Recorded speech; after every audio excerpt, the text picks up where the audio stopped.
Hello, everybody. Do not adjust your screens.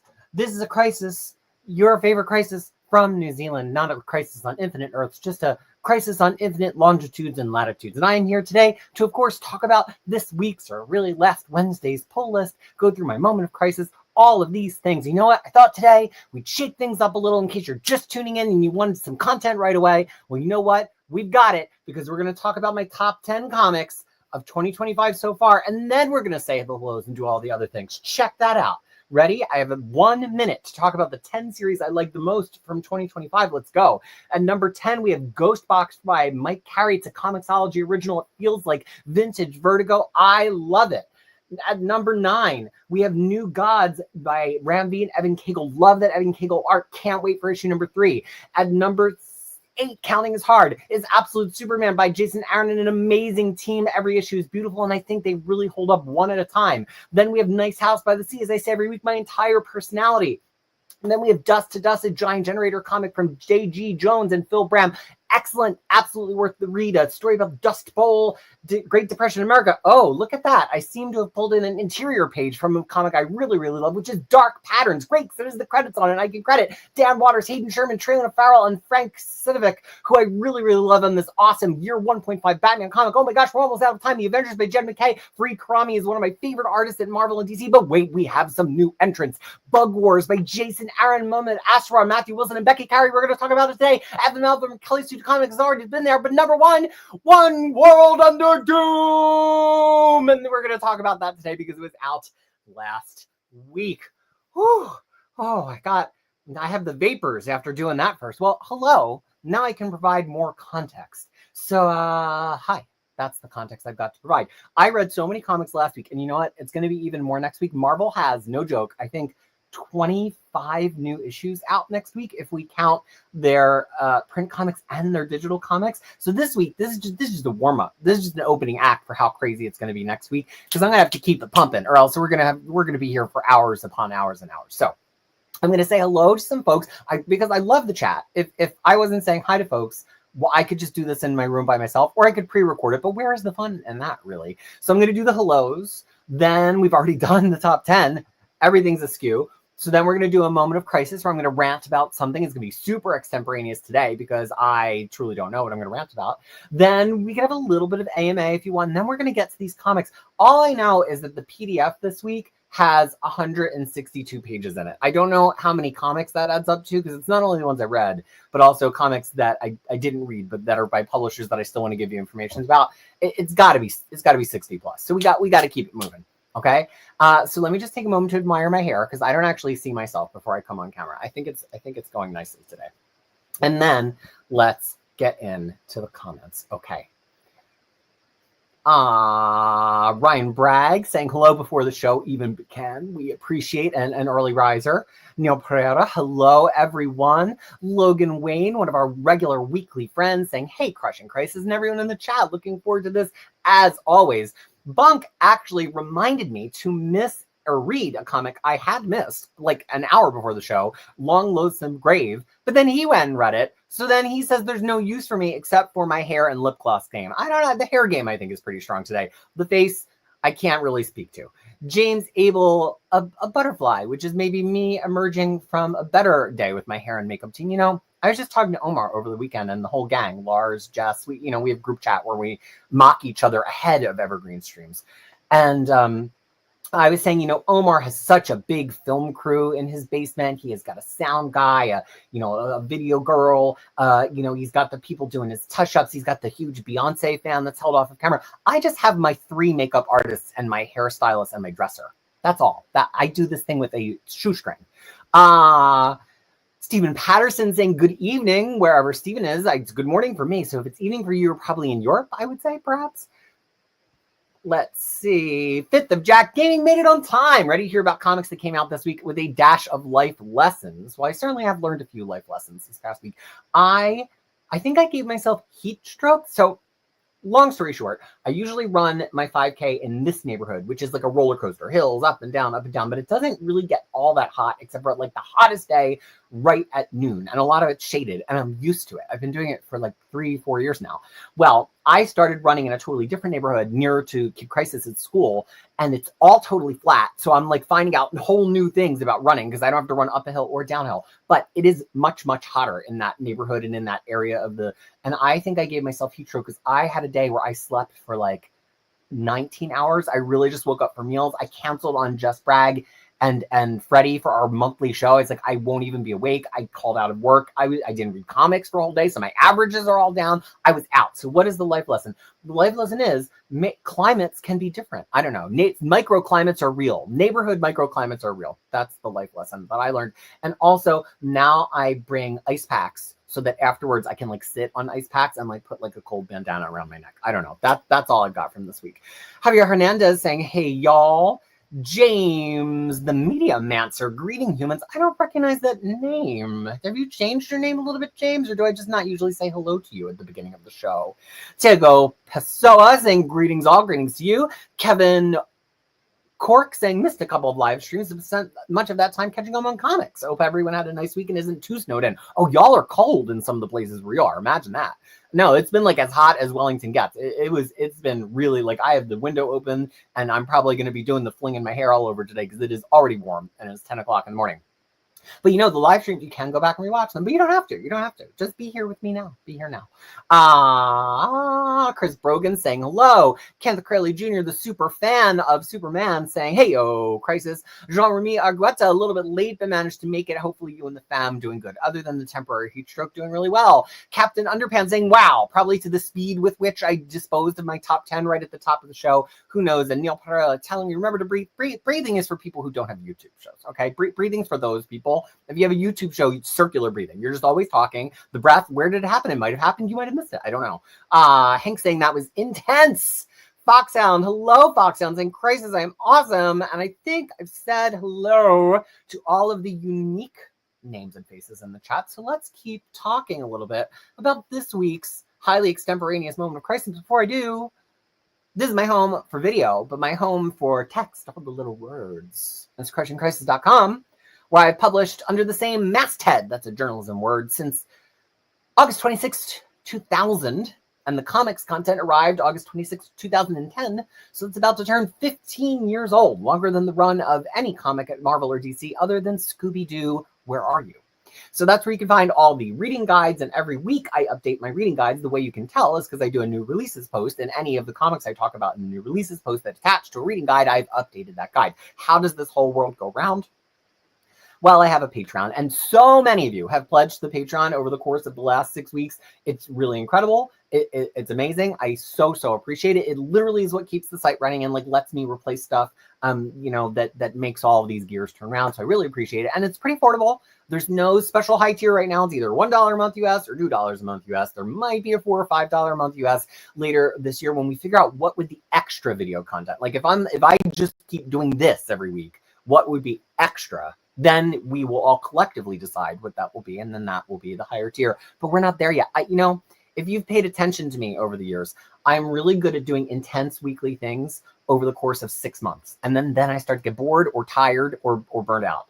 So it's been really fun doing Evergreen and stuff like that for Omar and with Omar as a co-host on Near Mint Condition because it's maintained a monthly cadence and I'm not allowed to fail because he sends the people to my house to rough me up with their sacks of oranges. So doing that on a really regular basis has like inspired me to be like, okay, we can maybe do some regular things. And also, if I need a month off later this year, I will just say, hi folks, I'm taking a month off, which I'm not always good about. I get super embarrassed. Like if I don't do my regular thing and then I'm like, I have to go into a shame spiral for like 8 months to recover. So this year I'm just trying to write, what is the motto? James knows the motto. It's resolve, repair, recover. And I think in those instances, I had a good resolve and then I didn't do the thing. And then I didn't take any time to repair. And then because none of that happened, the recovery took like 5 times as long as it should.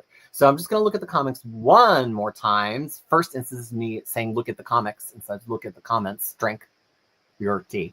Yeah, Bunk, you're not supposed to breathe when you're on YouTube. You're doing it wrong. You're doing it all. There's one of it. We have a list actually. Just like on Severance, is going to be in a printed booklet, and we're going to send that to you, and you're going to go over it all with us. But the breathing is one. Sorry, minor Severance spoilers only about the printed matter in Severance because I really care about print production. Lance chiming in. Good afternoon, Lance. Lance and I kind of can't help ourselves, and we start pre-chatting about the show on BlueTube. I almost said Blue Sky. Between Samantha Jane, my Kiwi friend, good morning to you. Maybe listening to me on a run. She is a major runner. Her running inspires my running. I think, it's a fine line between talking about exercise in an obnoxious way and talking about exercise in like a fun, inspirational, oh, that looks like something I could do way. And I'm trying to find that because, y'all, I'm not a fitness guru. I'm bad at exercise. But Samantha talks about it in a way that makes it sound fun and doable to me. And so that was one of my major inspirations to do it. Captain Underpants loving Severance as well. Bunkmaster B, am I going to share the 4th appendix of Krisis with me? Not on camera. YouTube might demonetize me. Okay, that is all for that. And now let's just talk about today's Moment of Krisis. So the thing I want to talk about is my Moment of Krisis today stemmed from a couple of comics I read this week, but in particular, Aquaman.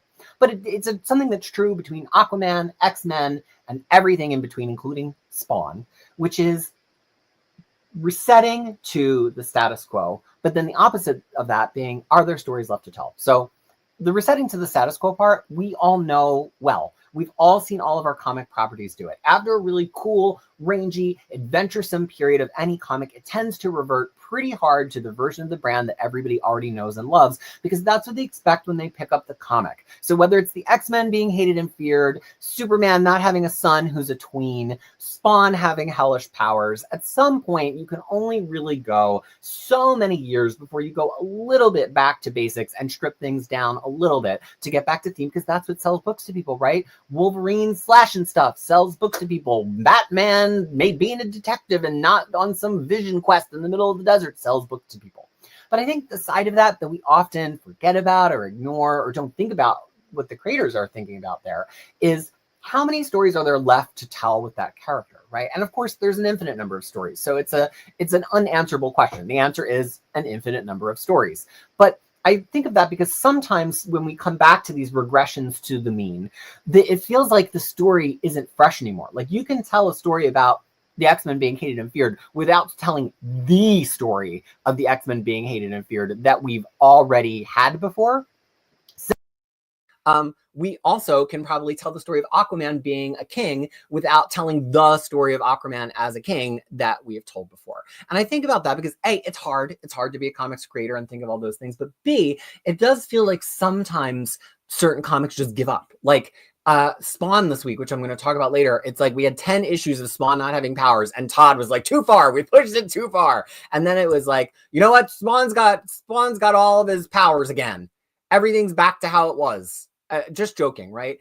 And, I think that sometimes as a comic reader who's a persistent comic reader, who's read comics for years or decades, which many of you have, sometimes that's really disappointing and it turns us off so hard. And then people who are maybe not people who read every issue every month for years or decades are like, what's wrong with you? This is fine. And I sense a lot of that around the current X-Men books where they're decent and people are like, what's wrong with you? It's fine. And we're all going, oh my gosh, it's horrible, because it's just like this awful comedy version of something that we've been reading for years and years. Or maybe you like X-Men and I don't hold anything against you, but I noticed that. I noticed that very much with Superman. I like Superman as like a dad. I like Superman with a big crew around him. I like Hope Corps Superman. I'm finding this as I find and discover my Superman fandom. And then there's a lot of people who just want Superman to like punch one bad guy and not have a son and have the jokey journalist relationship with Lois. And I'm not saying I want to give away any of that, but I think I like when characters evolve. And so what I come to here is this really interesting cadence that both Marvel and DC get into, because Marvel, of course, has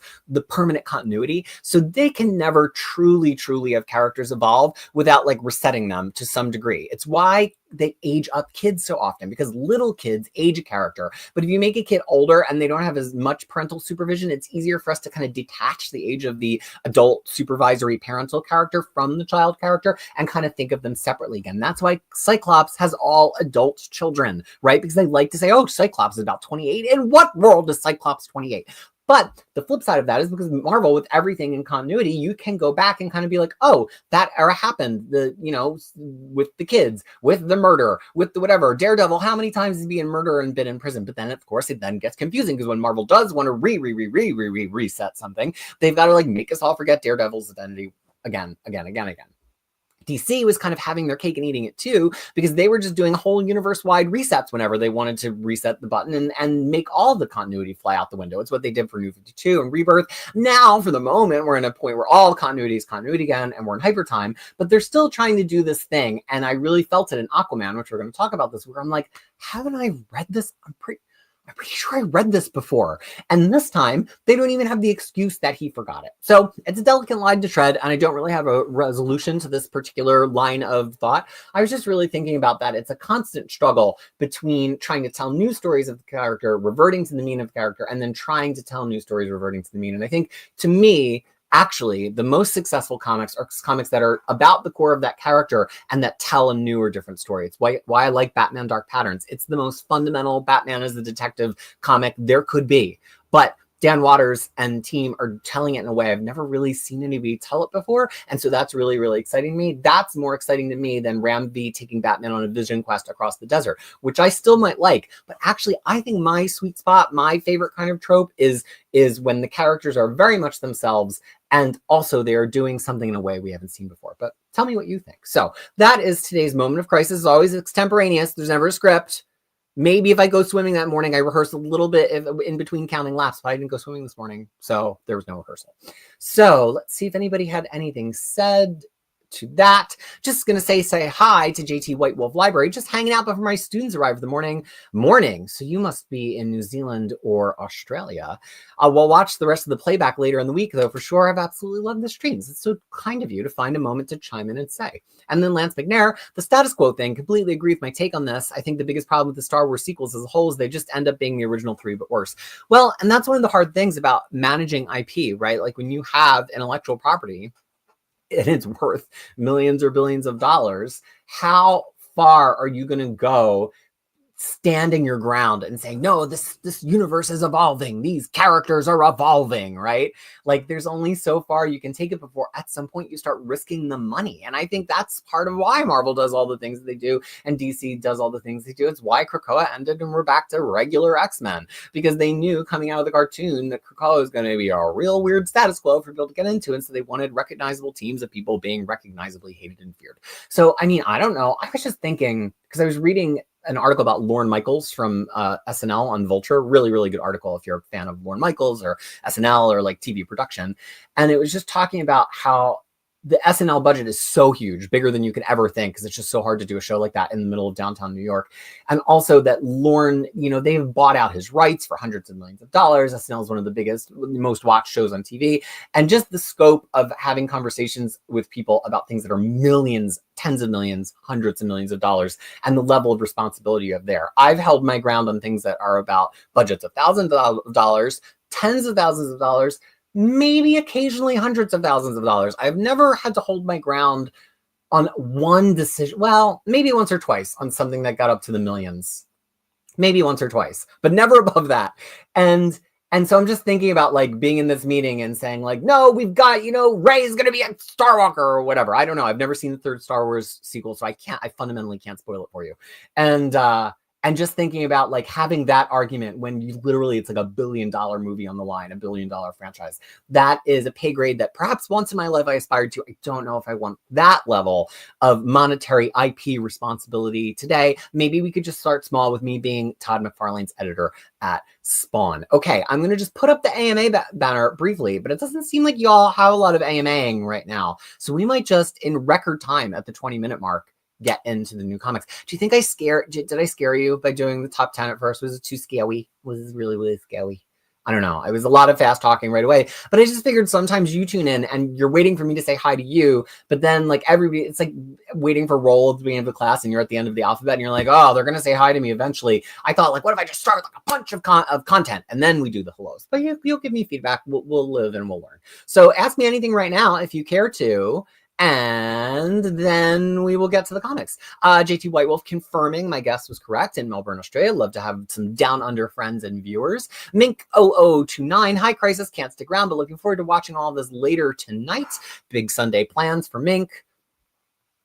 And Larry's Library saying I've been watching SNL since the beginning. Wow, I've been watching since pretty close to the beginning because my parents really were into comedy. I think a lot of why I am like I am is I literally grew up age 2, 3, watching Robin Williams specials and George Carlin specials as if that was a totally normal thing for a 2-year-old to pop into the beta machine and replay. So I think a lot of my humor and also a lot of my lack of humor comes from that, because I'm like, look, at the point that you grew up on Robin Williams and George Carlin, who's going to be funny after that?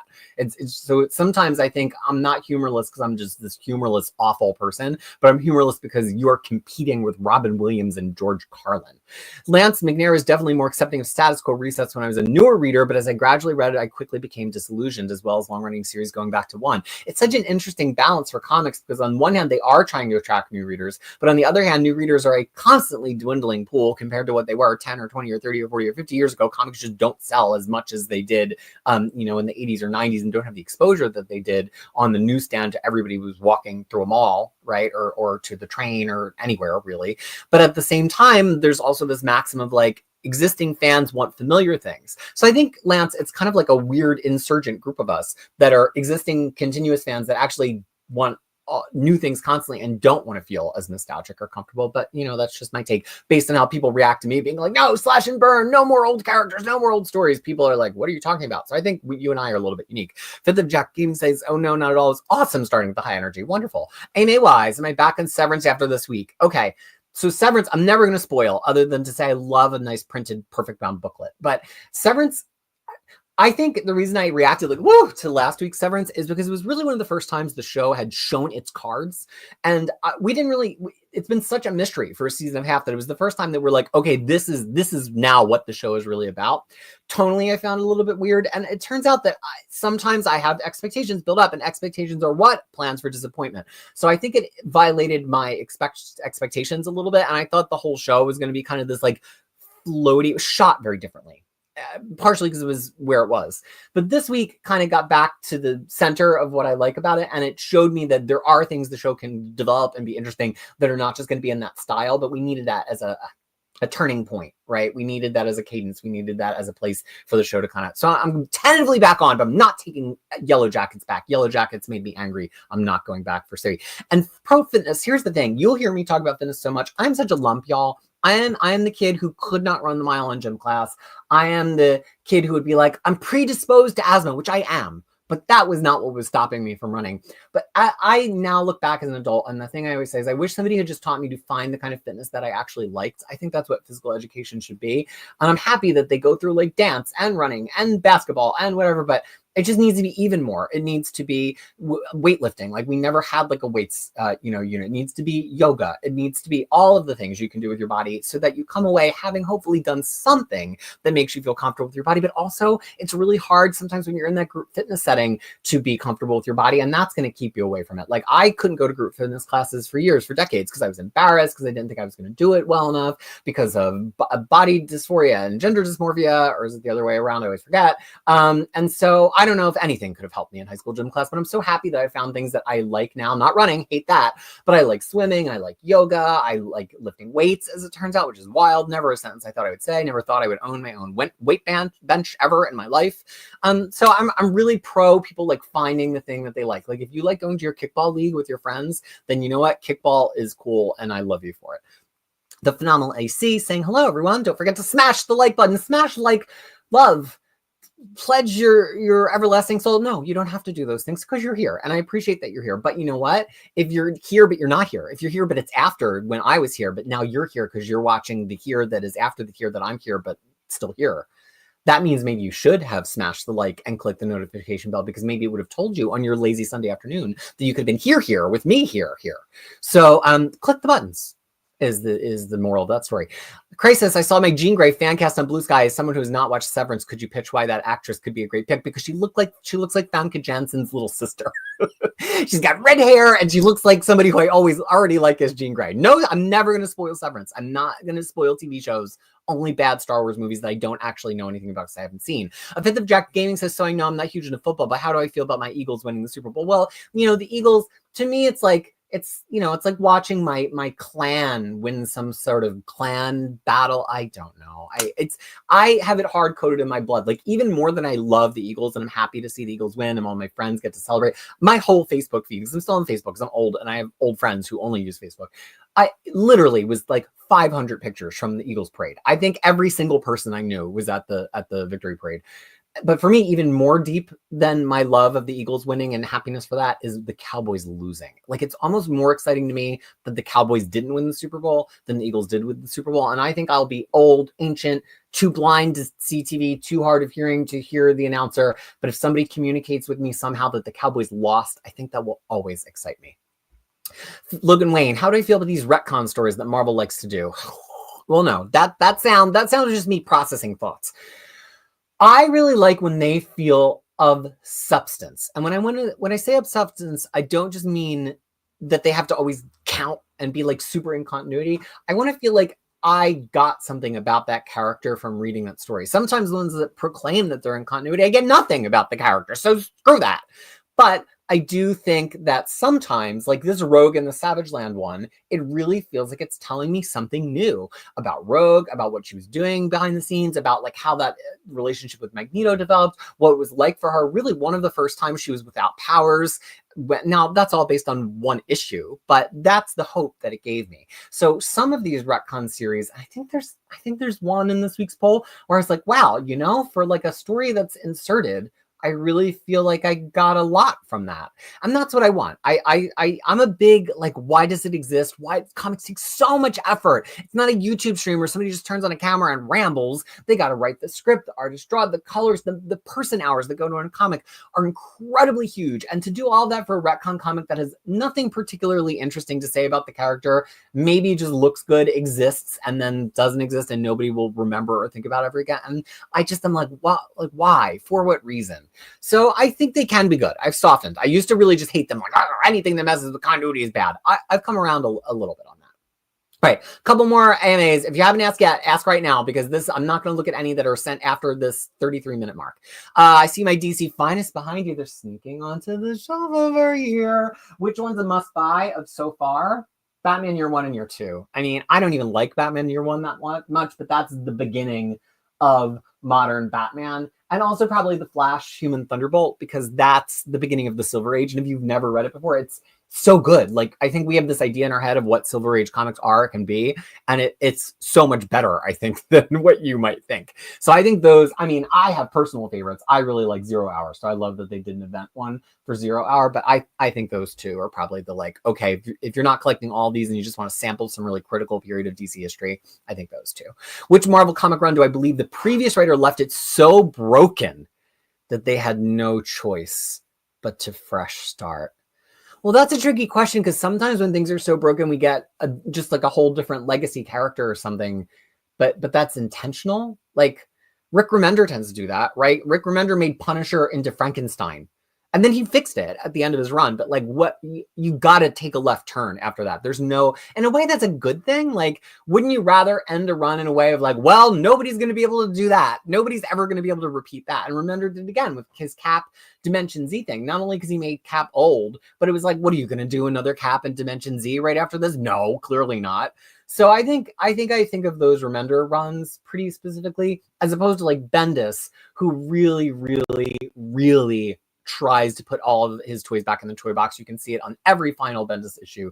He really, really cares a lot about like fixing and repairing things. But I would say the thing is that the next writer always has a choice to continue the previous story if they're brave enough.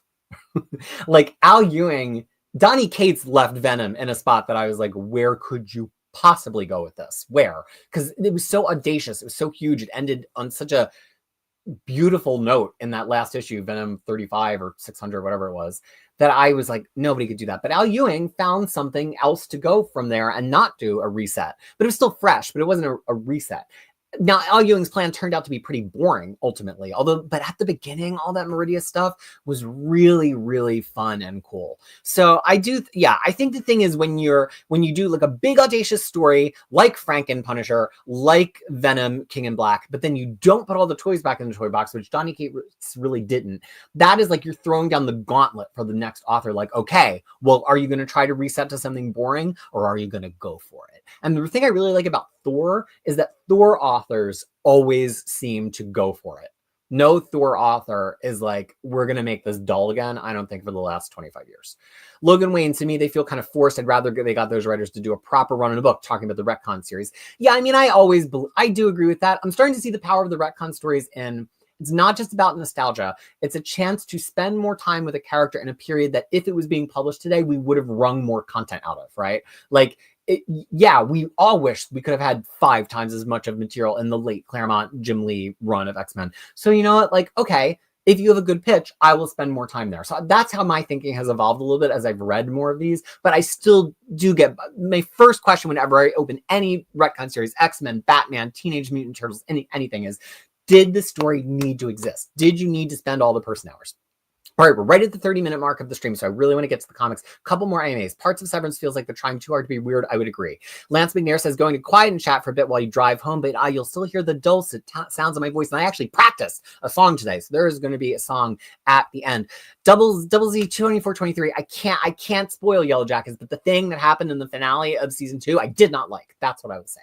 Larry's Library saying, P-Gym was a horror show for you in school. Me too, Larry. In the schools I went to, it was mainly a thing where they forced everyone to play basketball 90% of the time. Yeah, I mean, well, the one thing I had on my side is I went to an academic high school. Like it was a magnet school for nerds. It was in the top 10 schools actually in America and still is.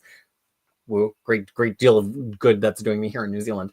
And so I think that even the most sportsy that it got, there was an acceptance that we were all nerds. But I mean, there were still academically gifted nerds who were also athletically gifted. But yeah, there's got to be a way for PE to not be torture. I'm really interested in what it's been for Kid Crisis because she hated it all through primary school, but now she's in intermediate. I think she's like a little bit open to it more, but we'll see. And I'll see if she's okay with me talking about that.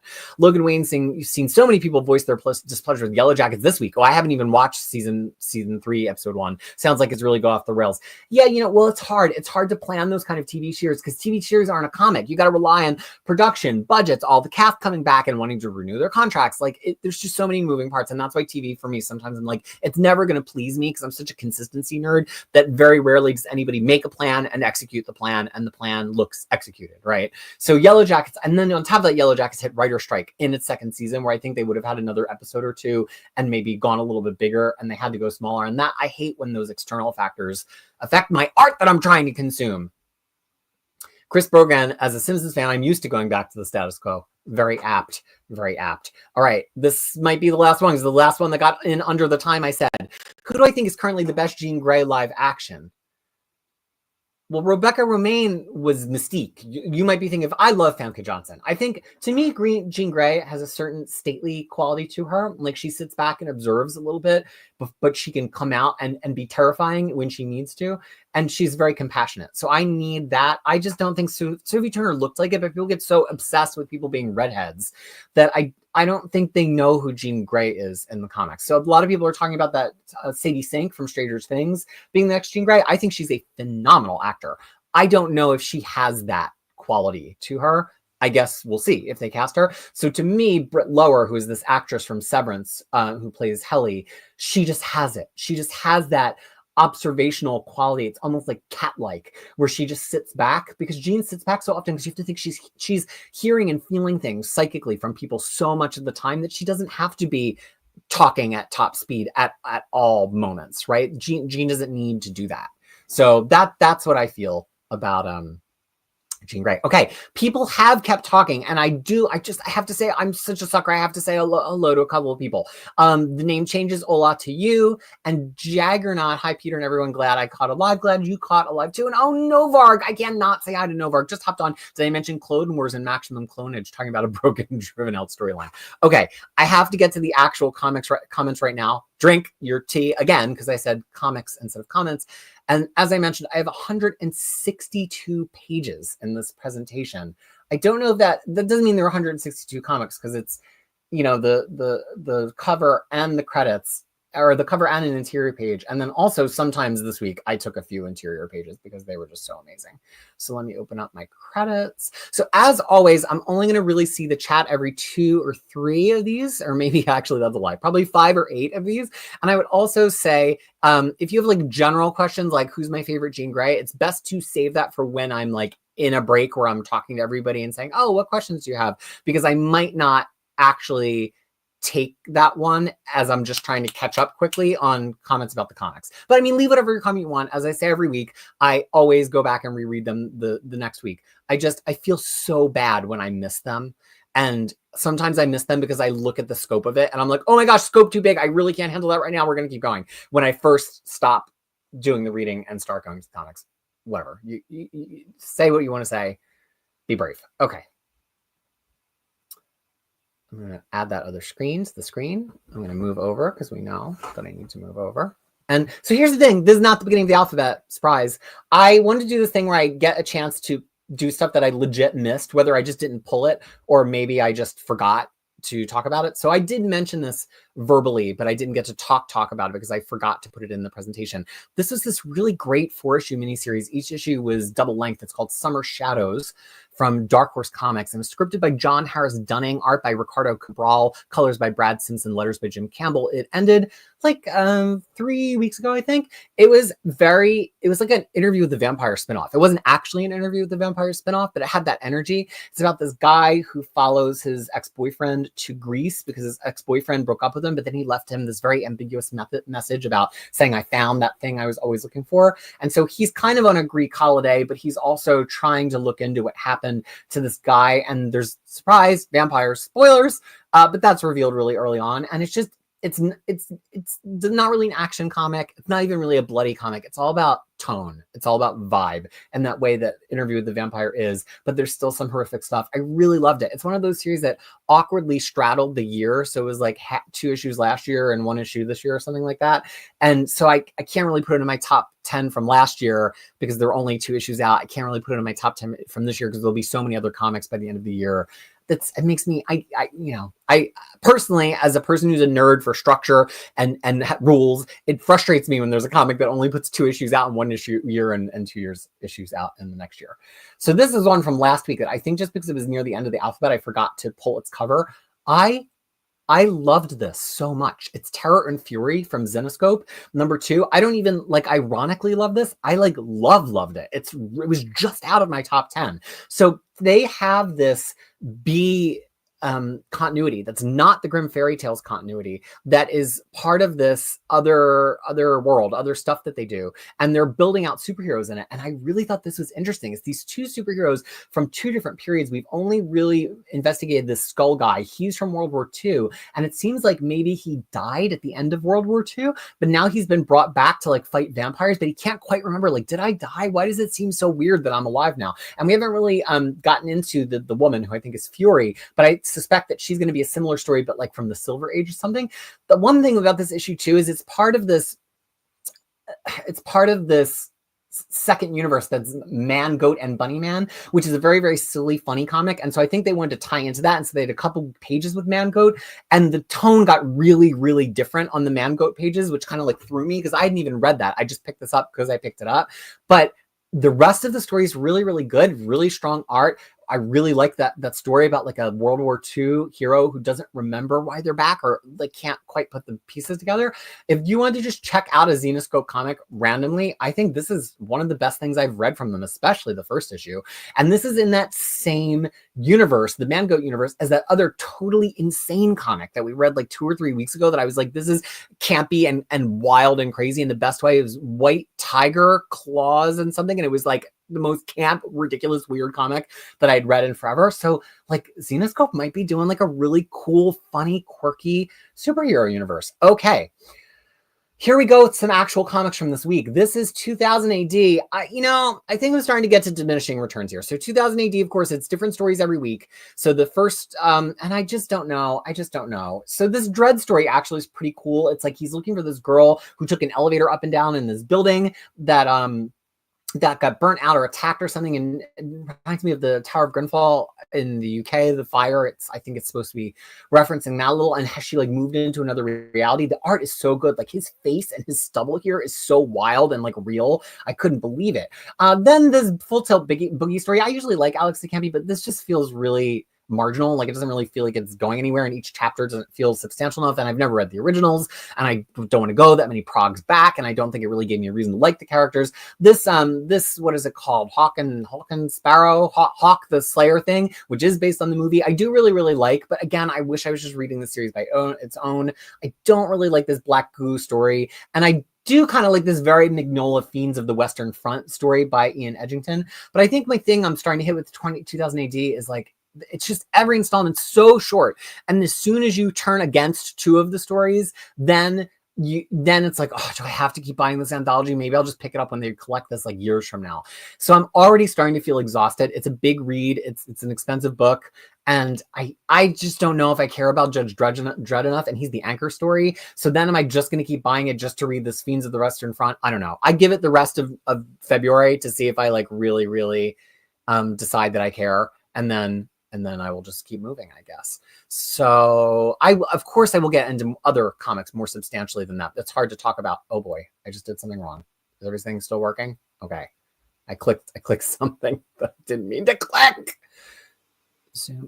Zoom to fit. No, that doesn't help me at all. Hold on. We're having this is why I need a producer in addition to my dressers and my makeup artist.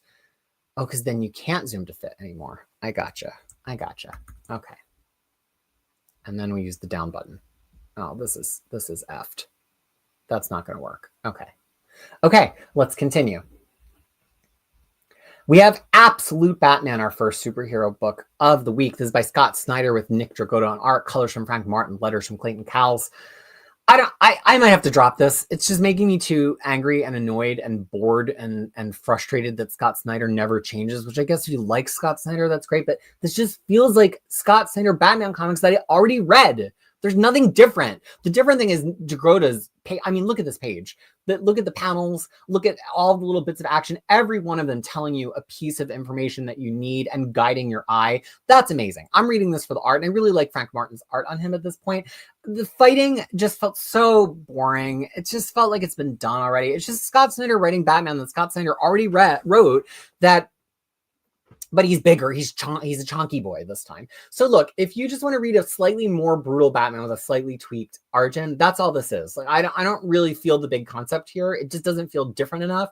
I don't think Scott Snyder swung hard enough. I don't think he can swing hard enough on Batman because we've already seen so much Batman from him. Absolute Wonder Woman and Absolute Superman feel like two totally different characters to me. Batman just feels like I'm reading like a mildly Elseworlds Batman. And Scott Snyder, to me as a scripter, has never once really hit. I did like Witches, but yeah, I'm not a big Scott Snyder fan, even though he leaves me so many comments and tweets and things. I'm like, oh gosh, I still don't like you, but bless you for name searching yourself for 15 years. Okay, so now we come to the second of 3 issues of this superstar run of John Ridley on Action Comics. Can we call John Ridley a superstar on Action Comics? I don't know. I mean, he's won an Oscar, but he hasn't written any good comic books other than the other history of the DC universe. So I'm on the fence there. This is with him writing, artist Inaki Miranda and colorist Ida de la Cruz with letters from Dave Sharp. So it's a story about, basically, it's a story about the carceral state, which means prison as a function of capitalism. But Dennis Camp just did it so well on Ultimates last week. And I'm not saying this can't be good because Ultimates was good. I'm saying this can't be good because it's bad. It just doesn't have really anything to say. Like, yeah, it's saying like, what if villains, tried to reform and couldn't reform anymore? And if they lost hope, that's why they're villains. But I just think it's a bad Clark. He doesn't make any sense as Clark. He's not being a good journalist. We're just watching him exposit the mystery for us. There's no mystery for us to engage in. And I don't particularly like Inaki Miranda's art. Really good at the talking heads, but the whole issue was talking heads. That Superman grabbing this guy's throat was the only action. I don't need a lot of action in Superman, although it is called Action Comics, John Ridley. But I don't think he's a superstar, and I don't think he gets Superman, and I don't think the story is good. Okay, all new Venom. This got a little intriguing this week. So this is all new Venom by Al Ewing, art by Carlos Gomez, color by Frank D'Amata, and Clayton Cowles on letters. I legit had a lot a lot of fun this week. I think a lot of it is Carlos Gomez on art. This art, it's just cool. We got to really see Venom like move and change and do webs and change sizes and get shot. And I think seeing the acting that he did with Venom and the transformations he did of Venom really, really drew me in, as did Frank Dermata's colors here are just awesome. Really, anytime anybody does really good golds and yellows on the page, and the golds look different than the yellow, because if you go in on gold on a printed page, there's no gold. There's no gold color. It's all yellows and browns and whites, giving you the illusion of gold. And so anytime anybody does that, I'm like really, really into when they do it well.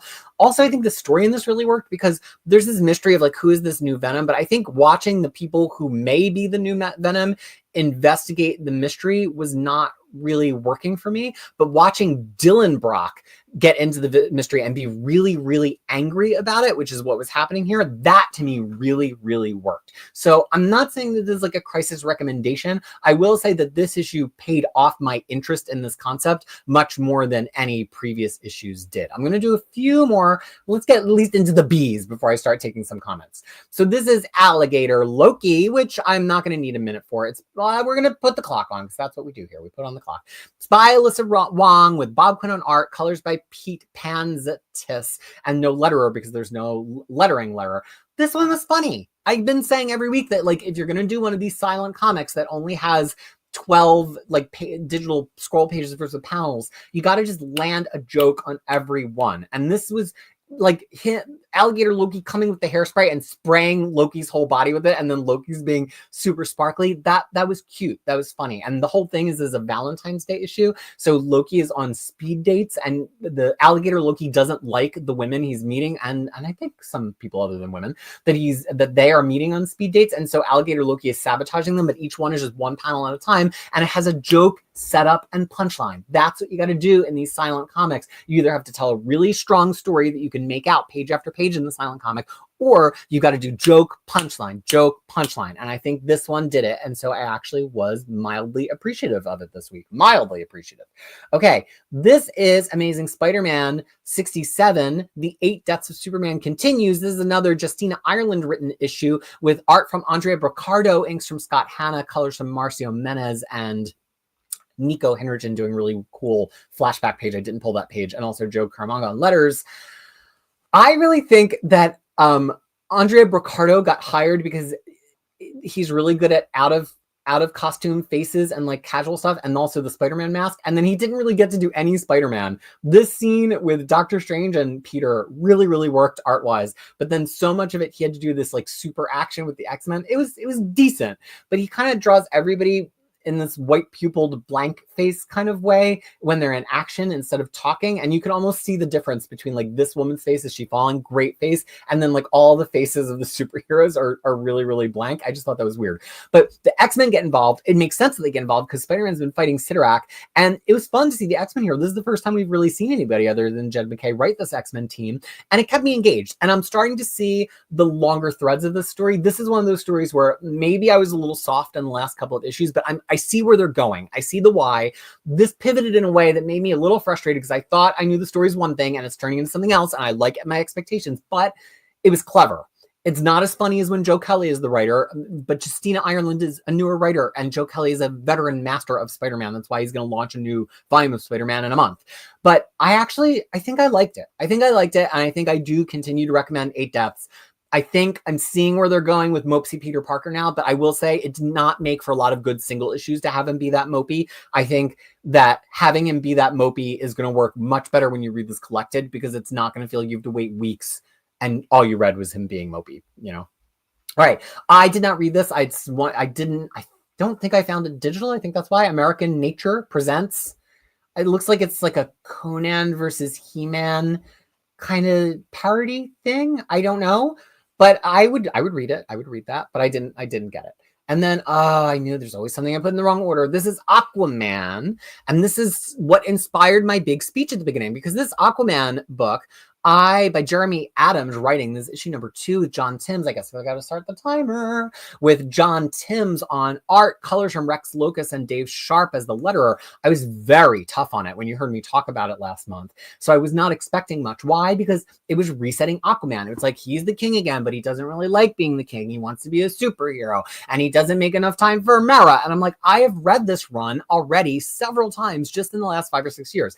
Then at the end of that first issue, he goes through a portal to a totally other place. I'm like, Kelly Sue DeConnick just did that on Aquaman in like 2018, 2019, and it was incredible. Go and read it if you haven't. That whole Rebirth Aquaman run from beginning to end is incredible. There's nothing bad about it. Go on DC Infinite and binge it. So I was like, again, but I'm starting to trust Jeremy Adams. I grew to trust him over 18 months of Green Lantern. I just caught up in his Flash Gordon. It was incredible. He was good on Flash, actual Flash, and I am coming around on this. Also, I think John Timms kind of settled down on the faces that I didn't really like since there's so much more to draw. The guy draws some crazy details.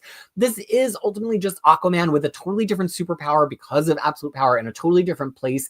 And that Stranger in a Strangeland beat is going to get boring for me at a point. But at this point, Jeremy Adams has earned my respect enough that I will give him 3 or 4 issues or maybe even 5 issues to F around and not really give me like the core of who Aquaman is before I really expect something, because that's exactly what happened in his Green Lantern. And at this point, I have a little bit of patience for it. So I'm tentatively enjoying the direction it's going in. Tentatively. I did not read Archaic. I read the issue number 1 a few weeks ago. It wasn't my kind of thing. It's a comic from Ahoy. I have not been reading Assassin's Apprentice. One of you explained to me what it was in a previous stream, that it's like from a video game or a book or something. But there's only so much IP that my little brain can hold at any given time. So now we come to Marvel's digital comics, and this is the first of only 2 of the Astonishing books this week. There was no Astonishing Avengers this week. I'll do the digital comics, then we're going to go to comments. So this is Astonishing Spider-Man by Scott Aukerman, art from Julian Shaw, colors from CC De La Cruz, and letters from Joe Sabino.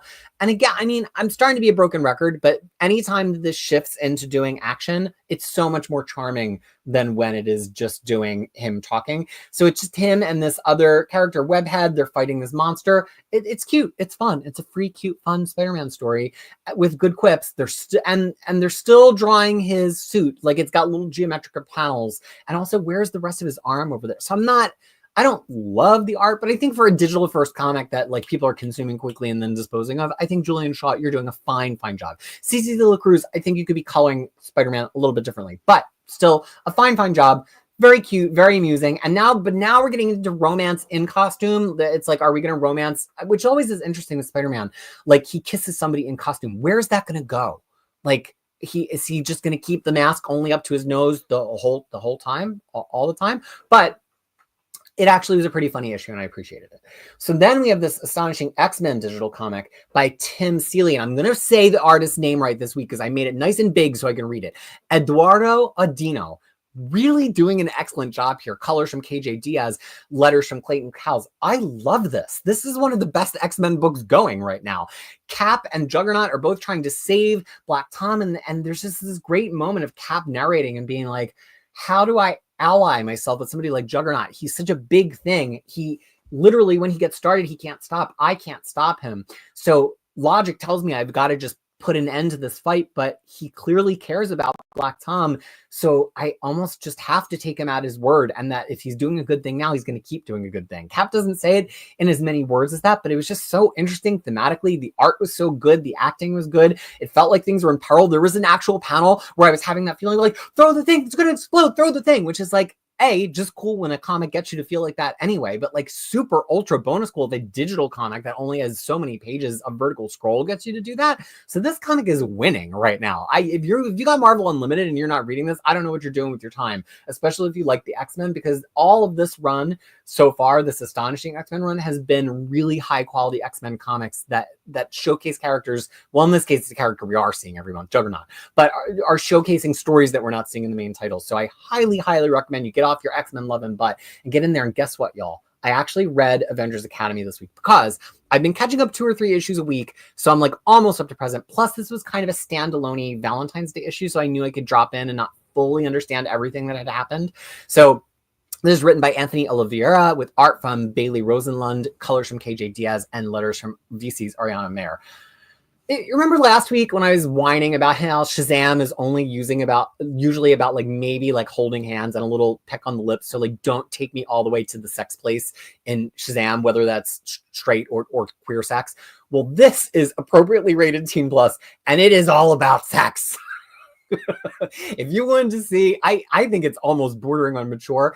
I mean, there's not like on panel like sex, but it's right to the side of the panel, and but it's really funny and charming. Basically, the Enchantress has a hangover and she's angry at the Avengers, and so she casts a spell where everybody says exactly what they're feeling on Valentine's Day. So we see each of the couples having a romantic interlude. Not all of them are explicit, and there's nothing truly explicit in it, just off to the side of the panel. And so they all say what they're really feeling, but it's like really well written. And each of the, if you've been keeping up with this comic, everything they say totally works. And there's even a funny one for Carol talking to Rhodey, War Machine, where she says the thing that she really feels. The thing she says is, I'm afraid the only thing we have in common are the things we have in common, which the more you think about it, to me anyway, the deeper it got. So I love this. And I love that Marvel has found a way to put all of these young characters in one book and to also put their queer romance in one book. And like, okay, it's not being printed, but you know, if the book can survive to get to issue, what issue is this? To get to issue 33 by coming out weekly. And this one is much longer and more substantial than all of the other digital comics. So this is like a real full issue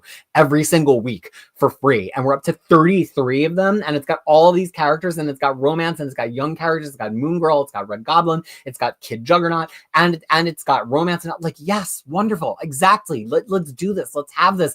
I'm so happy it exists. I really am really enjoying it. I think it's very, very cute. Old person Krisis, old lady Krisis, was a little bit shocked by how direct some of the sexual innuendo was in a Marvel comic book. Not shocked, like, I don't think there should have been innuendo like that, but just shocked that a Marvel comic went there. Okay, oh gosh, I'm sure I have so many comments to catch up on. And let's see how far back I've got to go to find that. Okay, here we go. Okay, so Bunk took his departure, driveway shoveled and sanded, time to leave for Sunday family dinner. Catch on the replay, which I know that he does because he left me a comment last week. You're gonna miss what I say about the comic that you made me read. DC All In, says Kenneth Curley Jr., is amazing so far. So many great titles in Marvel, currently 50-50, aside from Ultimate Spider-Man and a few Star Wars titles. I think DC is like 80-20, and Marvel is like 20-80. I think Marvel's line is that 23 comics from them last week, even with 20, I'm almost done the new releases post for it. It was hard to pick one I was looking forward to out of 23 titles. I'm like, I'll read them and I'll probably like some of them, and I'm a Marvel zombie, so I just like being in that universe. But that is a strange state of affairs. If you can put 25 Marvel comics out in 1 week, and I'm not sure if I'm excited about any of them. Yikes. But DC, yeah, DC, even with the couple of DC comics I'm not really into right now, I do think a DC fans be eaten right now. Jaggernaut, hey Peter and everyone. Oh, I did say hello to Jaggernaut before. Logan Wayne, Daredevil writers never put him back. Right. Writers also throw the gauntlet down with him. And that's why everybody, surprise. And Daredevil is also a character that everybody agrees has had some of the most amazing comics for years and years.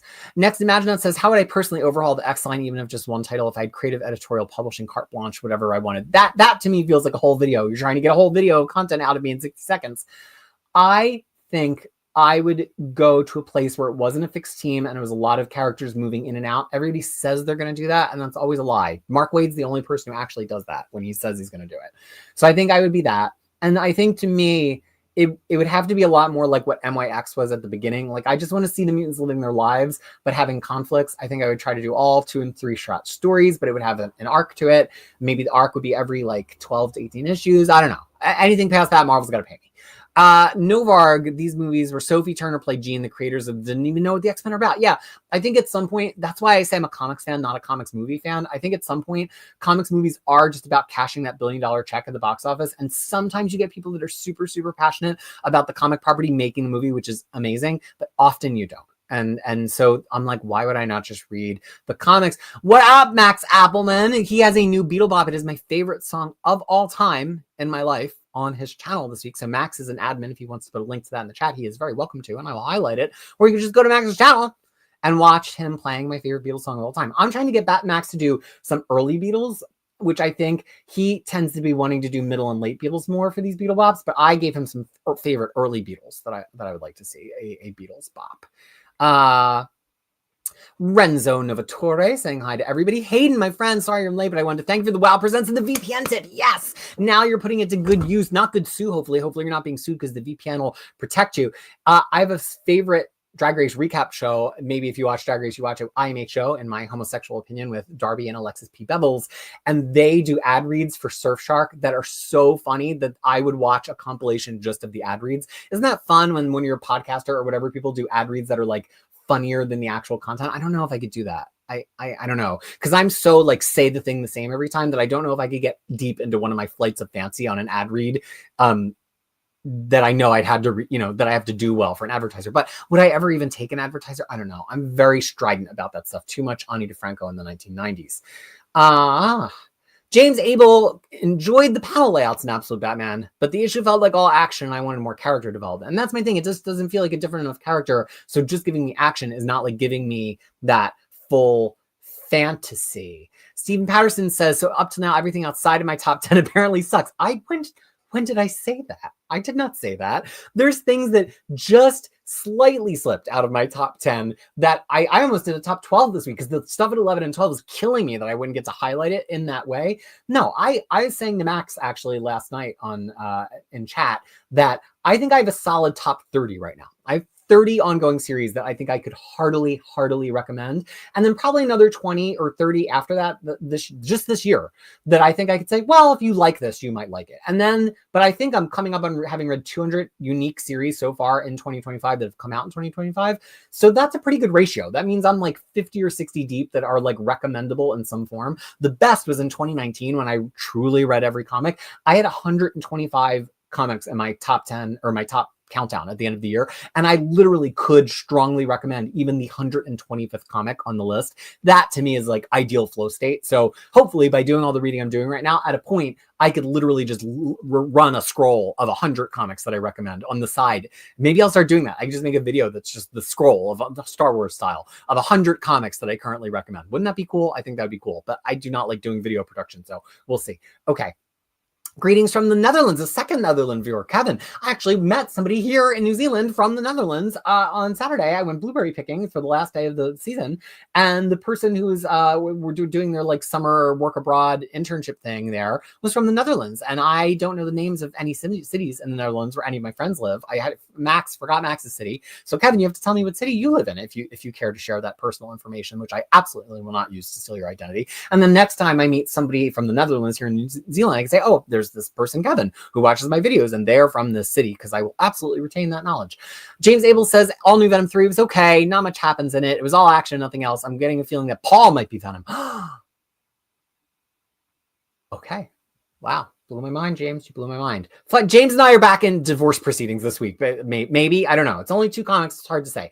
Ryan Longton said, happy Sunday, people. I know you didn't like the last of Phoenix, so I'm still enjoying it. Well, sometimes I think I get a little bit extra angry on X-Men books just for the entertainment value. But hopefully there's some kernel of finding the thing you would enjoy in that. Lance, we're talking about Daredevil. Okay. James Abel says, Aquaman 2. Interesting idea there with the water inside the blood. Yeah, we all knew that was going to go there, right? I don't think I ever saw this in Aquaman comic book because he doesn't usually control water. That's usually Mera's power. Okay. All right. I think I'm going to do 2 more, and then we're going to go back into the comics. The name changes says Aquaman Rebirth was awesome. My favorite arc was The Trench. Yes, by Stephen Sajak. But even I think it started still being by Jeff Johns, and then it was Dan Abnett, Dan Abnett wrote the last 2 issues of the New 52 run. It rolled into the Rebirth run, and then Colin Bunn came back maybe a little bit at the end, and then Kelly Sue DeConnick. All I know is I liked all of it. And Elenis, who I don't think I've said hello yet to today. Hello, Elenis. Krisis, I'm awesome. Thank you so much. That's really kind. I've been watching for weeks, but created a YouTube account. Whoa, that is amazing. Like, for somebody to go out of their way to make like an account on a platform to say something to me, because think about it. Do you often do that? Like, I sometimes have to like push myself to do that, to be like, go leave the creator a nice comment. They're really going to appreciate it, right? Like, because it's work. It's work. You just want to consume and not do work. So I really, truly appreciate it when somebody does the work, not only of watching this, which I'm sure is work based on how long it is, but doing the work of like making an account to be able to comment. That is really, really amazing. And I'm happy that I help you with the reading decisions. I take it very seriously. As much screaming and carrying on that I do, I ultimately do want to connect people with comics that they like. Oh, I have a tip for No Horn. This same thing, he's saying, so annoying, you can't get DC Universe Infinite to work on browser in UK. It's the same in New Zealand and Australia. It will work on browser if you VPN to the United States. I know that sucks, but and as soon as you DVPN, the next page you load will revert back to the app page. But you can pay for it in New Zealand and Australia. I pay for it. You're paying for it in the UK. So if you have a VPN, just start the VPN, go to the website, load the homepage. It will load if you're VPN to the United States. And then you can just use the webpage normally, which to me is, I'm not an app person. Like because I take so many notes and screenshots and things as I'm reading the comic, I can't have it just on an iPad, because then if I want a screenshot of that thing, it's like a whole, I got to change it from take the screenshot on the pad, put it to another computer. I need everything to happen on my laptop. So things that are app only do not really do anything for me. So yes, VPN works for that. All right, I'm going to star that comment so we could come back to that. I'm only 13 minutes behind. That's like 1 unit of Just Brag behind. And now let's continue with talking about the comic, shall we? So the next comic here is Batman and Robin. Oh, I have very conflicted feelings on this one. So I don't know why this is. Hold on, is this looking actual size? No. Oh no. What do we want to do? Zoom to fit. There you go. It seems like it was getting bigger and bigger. It was like getting menacing. Okay, Batman and Robin. Oh, you missed all of that because I had the banner up like a goofball.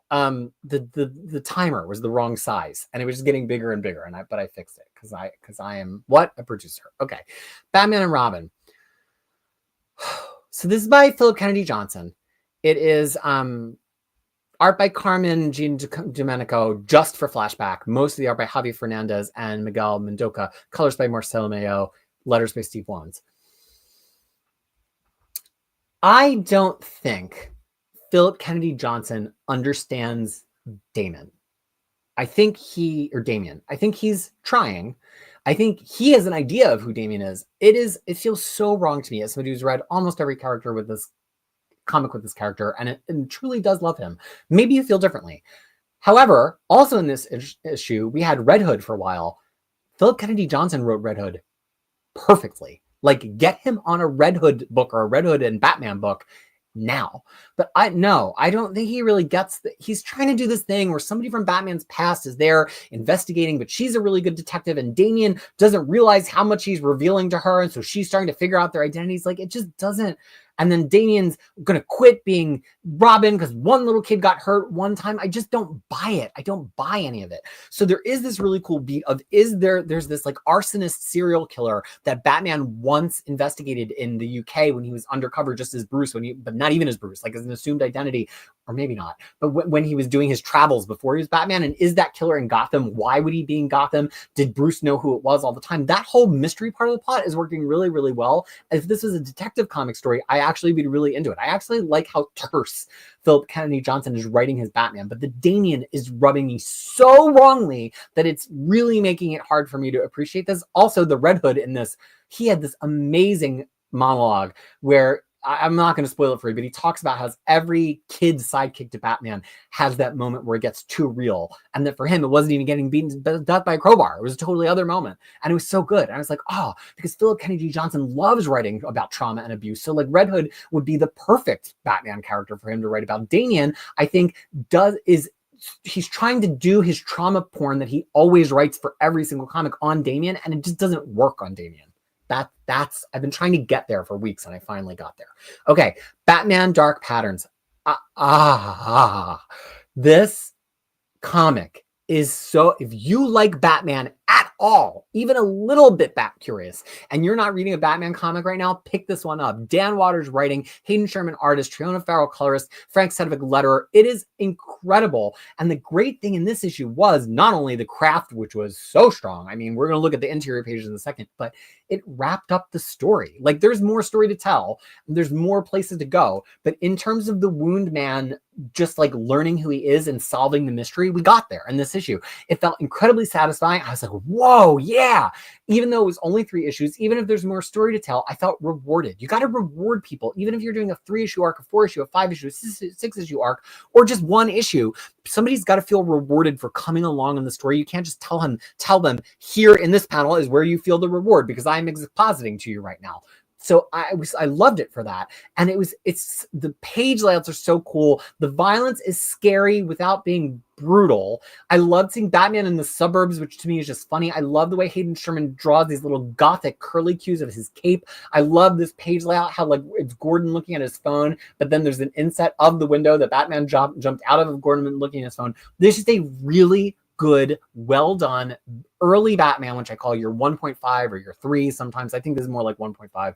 This is a really good Batman your 1.5 story. It's one of the best comics being made in comics right now. I really, really think you should give it a chance. All right, continuing. This is Black Lightning, issue 4. And I think after 4 issues, I can safely say that I'm not going to like this comic, but I think it might not be bad. It might just be not for me. So this is by Brandon Thomas with art from Fico Ocio, colors by Ulysses Arola, who I love, and letters by Lucas Gattoni. And the thing is, I love Black Lightning himself. I love Jenny Blake Isabella's Black Lightning. I loved Black Lightning Cold Dead Hands, the miniseries from like 2018 or 2019. This book is much more a Black Lightning family book. And now I'm finally on the outside looking in, where I keep saying, I like Superman as a family book. I like Flash as a family book. Here we finally made it to a character that I just want to read about that character, but it's a family book. It's so much more about his daughters. And I just think it's unsatisfying to me. But to which I would counter, though, Black Lightning does not have the amount of material of a Flash, a Superman, a Wonder Woman. Like I don't know if you need to go family book on Black Lightning. Let's just get some good Black Lightning stories.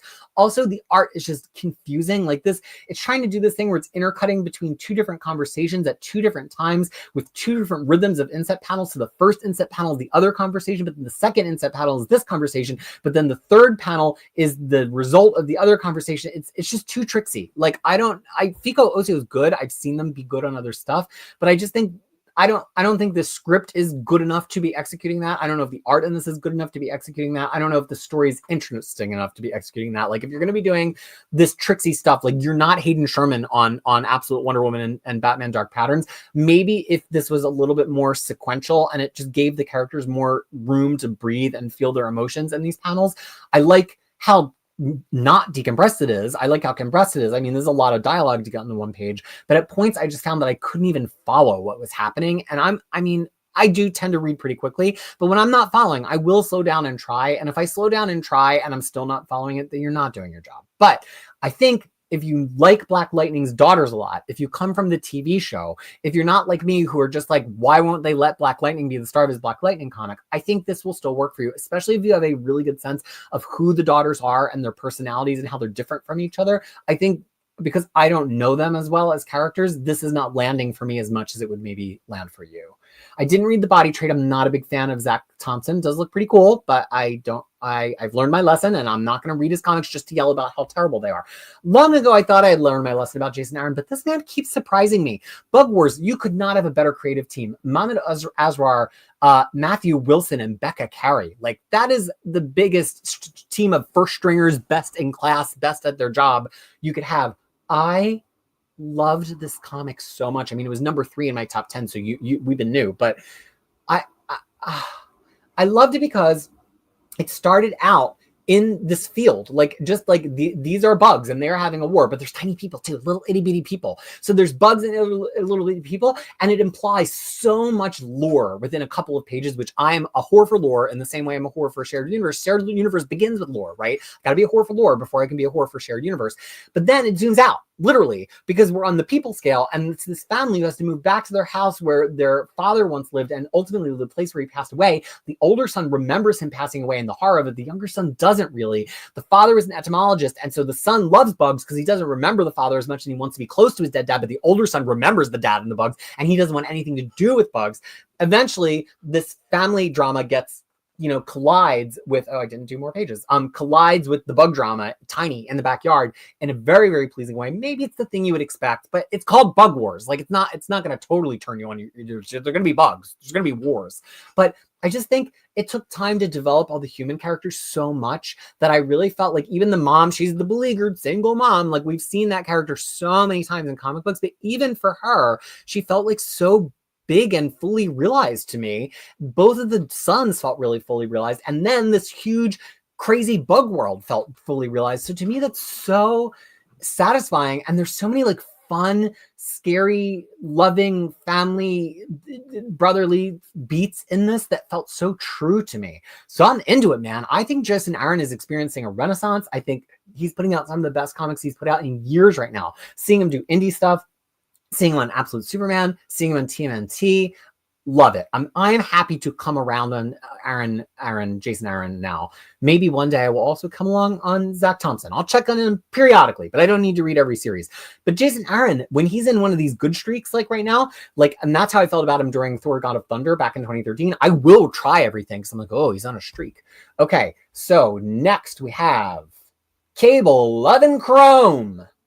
Love and Chrome. Did it really need a subtitle? Couldn't it have just been Cable? I don't know. It's written by David Pepose, art by Mike Henderson, colors by Arif Prianto, letters by Josephino. Let me try to start with why you might like it. It's Cable.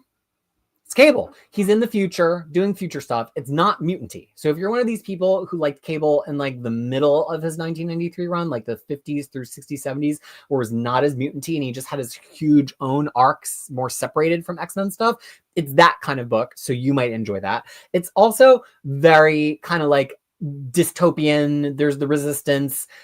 People are infected with the virus. If you like that stuff, it's that. Unfortunately, this beautiful, beautiful cover by Ian Churchill and Maury Halliwell does not reflect the internal art. Now let me get to 10 seconds of why I don't like it. I just don't think Mike Henderson is for future dystopian sci-fi. His figures are too vague. His faces are not consistent enough. I think he's a great sequential storyteller. He's better in the modern day. He's not a good tech guy. I don't know why you would pick an artist who's not a great tech artist for Cable book. And David Pepose's writing is it just doesn't really inspire me. Like, we have to speed run this love connection between Cable and this person. So it doesn't feel decompressed. I'll give you that. But it also just feels like, because it's called Love and Chrome and because it's a limited series, we've got to just believe these characters love each other right now, immediately. And it just didn't. I think I already believed they liked each other. I think I would have liked a slower burn on the romance with more of the plot elements. I think that would have brought me along faster than going hard on the romance to like make me believe it. I was actually kind of already believing it, but now that it put the gas pedal down, I kind of was like, not that I don't like romance. I'm just saying, like, it was already kind of implied. I don't know. It just, the writing is just very moo. Like, there's this word in French, if I remember correctly, mou, which is like when pasta is too soft. That's how I feel about the writing. Flaccid would be another word I would use for it. Speaking of flaccid, this is Camgirl. I was not going to read this. I'm like a one-shot from AWA about Camgirls. No. Guess what? Best comic of the week. It's only one shot, so I can't put it in my top 10. Sarah H. Cho wrote this. C.P. Smith illustrated. Steve Wands lettered. It's brilliant. So many people try to do this. I'm doing a comic about a sex worker comic, and it's very, there's no fantasy. It's totally grounded in real world. And they're focused on the titillation of it. They're focused on trying to make you go, ooh. This comic approaches it from just making a character who might be a Camgirl. She's a very realistic character. She's, has issues with self-harm. She has issues with mental health. Not to say that every Camgirl has those issues. I'm just saying this character does. And it was round, and it's a single story. It's 50 pages. It has a very complete mystery. It took me through a whole whodunit. I actually was like, no, it's him. No, it's them. No, it's her. To the point that I was like breathing hard. And then it resolves. And then there's like a whole like post-climax denouement at the end. It just was great. It has a couple of X-rated panels, but nothing like R-rated panels. There's nothing X-rated. And it really takes you inside of this woman's life and why she's currently motivated to do the things she's doing and why she has self-destructive habits, which being a Camgirl does not have to be self-destructive, but it is unfortunately braided in with so many self-destructive habits for her that she is making that also self-destructive. It doesn't punch down at all. Sarah H. Cho wrote a brilliant afterword that really explains why she chose to tell this story. I just thought it was so intriguing, so sensitively told. It did not exist just to be titillating. It was not a cheesecake comic. It was a real thriller mystery, totally grounded in the real world, that happened to be about sex work, which is real work. And I really loved it. If any of that sounds interesting to you, I highly, highly recommend it. Captain America Symbol of Truth. This was just a straight reprint of the first of Captain America Zero from 2022, and then the first few issues of the Sam Wilson series, even though Steve Rogers is on the cover of this one. It was just a Infinity Comics layout reprint of that to time to the movie. So if you've never read those issues and you have Marvel Unlimited, you could read them anyway because you have Marvel Unlimited. I think this, though, was like for free maybe on Marvel. I don't know. I didn't read it because I've already read the issues. Christmas 365. This, talking about comics that are speed running, right? Like we were talking about on cable. This Mikey Way and Jonathan Rivera comic with art from Peter Kowalski, colors from Brad Simpson, and letters from Joshua Reed. This issue was like 5 different stories, and not like in an anthology way. It just went through so many different zones of story. And I think it's just, I mean, if you're looking for a comic that moves quick and is not decompressed and tells a lot of stories, this is it. So, you know, this guy, he's totally lost it. He didn't come through for Christmas for his family, so he decides they're going to make a big deal of holidays every year, every month, all year round. We're coming up to Halloween. His boss at work has decided to compete with him in the holiday decoration thing. So there's that happening. Then his daughter is dating the boss's daughter, or the boss's son. So there's that thing. Then there's this like Mr. Beast style YouTube person who like wants to like give them money to do even more extreme things. So there's that thing. I kind of just liked it when we were sticking with the dad and his extreme holiday decoration. I think like piling all those things out of it, almost like I was getting like whiplash as I was reading, like, this is just so much, but it's very funny. And it's very charming. If you like that idea of a dad who's like turning into a little bit of a deadbeat, and the way that he decides to turn it around is that he's going to over the top decorate for Arbor Day, for whatever. And of course, as Halloween approaches, that's like going to be a big one for him. Then if you like that idea, then it's really going to work for you. I think it could be better if it lingered a little more. I think it's a funnier comic than I want it to be. So I wanted to linger a little bit more on those human beats, which I think the first issue kind of made it feel like we were going to do more, and even the second issue. But now I see we're speed running. It's funny. It's witty. To me, because I'm not a big YouTube person, ironically, like who watches any of these big influencers, this whole beat of like, I'm an influencer and I'm going to give you $1 million if you do something really out of character, like that doesn't really ring for me because I don't consume any media that is that. So like, I don't have any identification with that trope. Death of Copra. So I'm still slowly catching up on Copra because look what I got. I guess I can turn off the sharing. And plus maybe we'll do a couple comments. I said comics in the comments. Drink your tea. Look what I got. This is so big. So let me find a standard oversized hardcover. Here's the Godzilla on with this. Here's the Copra book. It's large and in charge. So this is the first year of Copra. I don't want to get lip gloss on it, but it's so beautiful. I expected the paper to be a little bit more of a matte paper personally. Just because of what this comic is, I just thought it would have a little bit more of a tooth to it, but it's beautiful, beautiful glossy paper. And Mikhail Fife said that he was going to put out more of these, but first he wanted to get through this current Death of Copra arc that he's doing. But it's just so cool and big and gorgeous. It does not really have anything extra. It appears to just end. So no extra stuff, just lots of Copra. So I'm really excited to sit down and read it because this is a book I really linger on. It has pages I reread. I'd like to go back and forth in it. So I feel like digital just was not hitting for me. So I'm really happy to have that. And so when I catch up, I catch up. I'm not going to try to drop in and read this Death of Copra final arc. I've tried to drop into Copra in the middle before. It did not work. I think it's one of these books you have to start from the beginning. Okay, let's do some comments and then we'll get back.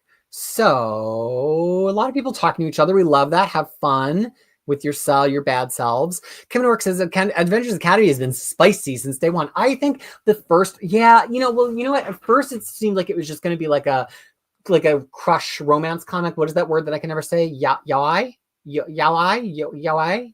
I thought it was just going to be that. But see, since I don't know what that really is, I don't know how much actual is included in that. So then when I got to the part that there was more of this, I was like, oh, really? But see, I'm not a prude. I just only like sex in comics where when the comics set up the story and the setting around it in a way that the sex in the comic makes sense. And I think actually Avengers Academy did that. But I think people who don't know that going in are going to be like, oh my stars and garters when they get to the sexy times. Let's see.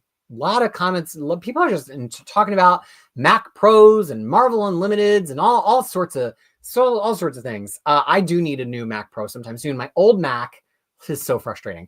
My old Mac is going to get bricked because it can't update to the new operating system because the newest operating system requires you to have Mac firmware to installed upon, and I had a Mac store put in a solid state hard drive on this. It was an older one that had a spinning hard drive, and it's not recognizing the solid state drive as Mac firmware, so it's not going to update. I know I can do it. I found the Reddit thread. I understand there's all these. I am not a computer magician. I'm an internet magician.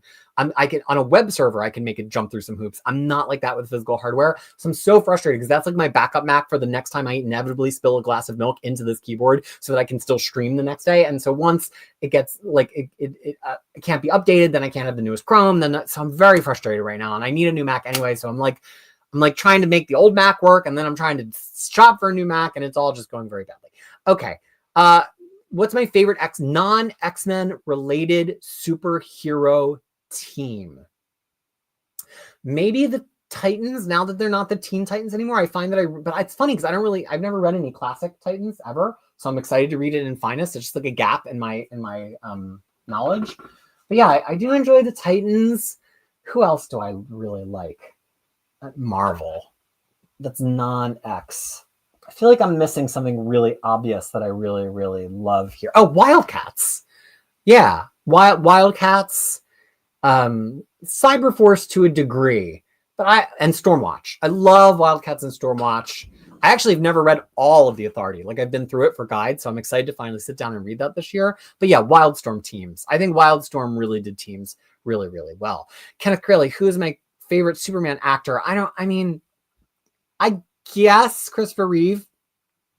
No, you know what? I like Brandon Routh. In my head, Superman looks a certain way, and he's very like smooth faced, and he's got the little curl. Anytime Superman has stubble, I just can't. My brain shuts off. I don't know why. So that guy that was just Superman on TV, who I think is I forget which one. He's the one from the show, because you watch all the Superman stuff. I saw him as Superman with like that. He's like looks very Italian to me. I don't know if the actor is Italian, but he's got that like Italian constant stubble that Italians get that I am familiar with.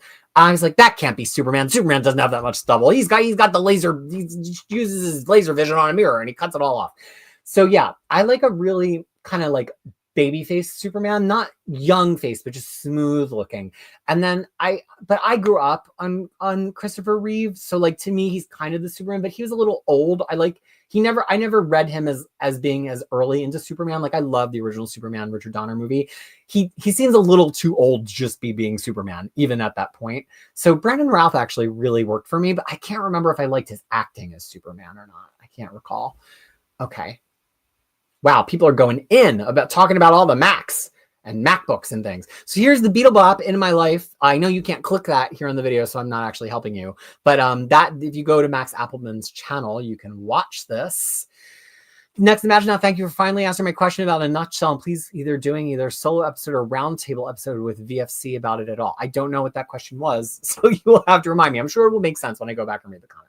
Here's Max. This is the actual YouTube channel you have to go to, is this YouTube. Max, you should put up the address of your actual YouTube. Ted saying, hey. Lance saying, which X-Men character is most consistently well written to you if such an X-Men character exists? Well, it would have to be a character that not a lot of people use very often in order for them to be really, really consistently written.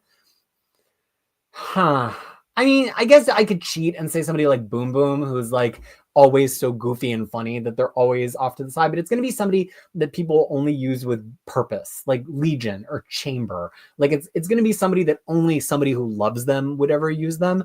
That tends to be, and that like, you're not going to just foist that character on your artist to draw in the background. Chamber sometimes, Legion not so much. I think those tend to be really well written X-Men characters because they're characters that like really needs somebody to like have a purpose to use them. Novarg, glad to haven't heard about my Absolute Batman 5 comments because I haven't read it and still need to wait until it arrives. Love the Trinity, their Absolute title. Spoilers, that's the one I didn't like. Michael Wesselis here also from the Netherlands, Rotterdam. Wow, 3 Netherlands viewers? What is the chances? You're like a statistically significant amount of my viewers today. Reaper XC, who I believe is in Australia. Do I discuss with new people that you do YouTube content going off your Netherlands comments? No, I mean, I don't introduce myself in real life as like, hi, I'm a YouTube pseudo influencer. I'm just like, hi, I'm here to pick blueberries, you know? I mean, but like, I look very different in my everyday life too, because first of all, I do not mess with my hair being down and curly when I'm in the outside world. So like, they probably wouldn't even recognize me from YouTube at this point because I dress down so much when I'm out and about just picking blueberries. Wow, everybody's given. So I'm gonna have to go through all these comments and figure out all what you're saying about Mac recommendations. I'm literally on Wednesday shopping for what Mac I think I'm going to want. Okay, wow, everybody's talking to each other. Max Appleman saying Batman Dark Patterns makes him happy. Oh my gosh, I'm 20 minutes behind. The name changes. Have yet to pick up a Black Lightning book. I really like that Black Lightning Cold Dead Hands miniseries, 6 issues and done. Very satisfying. Highly recommended. Reaper XC, I love Thunderbeel's daughter from Winnick's Outsiders run. I've never read any Outsiders except for that really recently Brian Hill Outsiders, which is funny because I have an Outsiders guide. So I've like paged through Outsiders, but I've never read Outsiders. Name changes, loves B-list characters. James Abel and Bug Wars #1. This is John Carter, Princess of Mars meets the Spider-Rick Chronicles, but with bugs. Okay, I need to read a couple more issues to see where it goes. Yeah, it could crash and burn, but that bug lore that he dropped about all the different kinds of bugs and why they hate each other so much, I was so into it. Okay. Reaper XC likes Zach Thompson, but Body Trade is not for me. Trial into the Unbidding. I did not like that one. Felix is here because Felix does not work during this time. Sorry to blow up your spot. I'm doxing Felix. Felix, dox alert. Darnavex alert on Felix. But he used to be at work during this time. I do know that. Jason Aaron redemption arc for Peter. Right. Is it Jason Aaron's redemption arc or is it Crisis's redemption arc? Or is it a little bit of both? Name changes had to pass on Bug Wars. Too many books. I feel you. Next week, we meant to do this in multiple installments next week. There's so many comics out next week. Larry's Library says, looking forward to the nice OHC of Bug Wars when it comes out. Love that team and what they did at Marvel. Yeah, sometimes I do. Power Fantasy. I am reading it in digital singles. I'm stopping myself from buying the trade paperback. I'm going to wait for oversized hardcover on that one. Lance McNair thinks Bug Wars looks up his alley. James Abel says, Cable, Love, and Chrome. This comic feels like it's from the 90s. Had good part with Cable talking about hope. That's true. It was nice to see Cable mention hope, but overall didn't work for me. Yeah, I would agree with that. Max Appleman says Cable, Love, and Chrome makes me feel sad and annoyed. That's the opposite of love and hope. James Abel, Camgirl, mixed feelings on this. I enjoyed some of it, and then other parts didn't work. Letter at the end when we found out this was based on the writer's journey she went through changed my viewpoint. Yeah, there were 2 points in it where I was like, this is stretching my credulity that this could work as written in a real world grounded setting, but I was like, let's just keep pushing through. And then when I made it to the end, it actually worked for me. Okay. Good evening to Kane. Good evening, everyone. Just woke up from a much needed nap. I napped so hard yesterday. And I napped a lot last week when I had perhaps the heat stroke. Let's see. Matt Hawk saying hello. Badger Stomp, hello. I haven't said hello to you yet this stream. Is Cobra the size of a library edition? I don't know if I've got any library editions in this room, unfortunately. My Hellboys are downstairs, so I cannot tell you. Maybe it might be slightly bigger. It might be slightly bigger. Like, I'll say this. It's on a calyx. It's got only like a centimeter of clearance. So if you know how big a library edition is compared to a calyx, that is the answer to that question. There you go. Gets the whole sentence out. Matt Cox, sorry I'm way late. Oh, you don't have to apologize. The fact that you're even here saying hello is absolutely delightful. And I'm happy you catch some of it live too. Next, Imagine Not asking, what is my current external hard drive setup? I have a number of external hard drives that are spinning that I used to do a lot of backups onto, but that, I had redundant versions of each one, but I'm not quite techy enough to set up like a RAID, whatever tower where it does all that. I honestly I'm a cloud person. I use Dropbox, but I pay for I have professional team Dropbox because I use it for work too. So I have I think my Dropbox is 4 gigabytes and I have the year-long redundancy and all that. Hopefully nobody hack me. That would be sad. So yeah, I don't do a lot of, because ultimately almost everything I do is stuff for the web, even if it is video or audio mixing, it's for the web. So, and a lot of it's just writing. So to me, it's just having it accessible everywhere and just being able to go to the next computer and have it and go to the next computer and have it. I used to be better about doing a once a year or twice a year, like hard backup of my hard drive. I still do that with my iTunes because my music collection, if real talk, if I ever lost my accumulated music collection of the last 23 years, it would be hard to go on and live the next day. That's like the most, and it's digital. And one day iTunes will die and I will have to deal with that. But luckily, because Mac people are ingenious, I'm sure when iTunes dies, somebody will build something that can read my iTunes library. But yeah, that is my state of backing up. Lance McNair, also a big Teen Titans fan. All right, folks, I'm not quite up to present, but actually I'm close. So I think we're going to keep going. My copy of The Pride was arrived in the mail a couple days ago. Awesome. As soon as I'm finished reading this current pose book, I will dig into that comic. James Abel coming through with Max's YouTube before Max could. Max, the Dutch, named New Zealand, so we instinctively flock to this channel. Hello from Ireland, from Gregor Shambar. Wonderful to meet you, my friend. Adam S. Messenger, I introduced myself as a blueberry picker. No, you missed the beginning of the story, Adam. I was blueberry picking. Novark, sorry to hit and run, but my day tomorrow starts early. Whew, yeah, mine too. So I've got to go enjoy the stream. Fellow comic nerds, Felix, damn, now people I know. I work at times, but not at other times. And that brings us almost to the present. I will say hello to Eric Skywalker with Rogue, one of my favorite X-Men, in his PFP. Today I received my copy of Green Arrow Longbow Hunter's Finest. I don't have that one yet. It's in a box that's coming to me right now from DCBS. So, but I have read Longbow Hunters, and I do love that. Okay. Oh my gosh, there's so many more comics. We're only on C. Okay.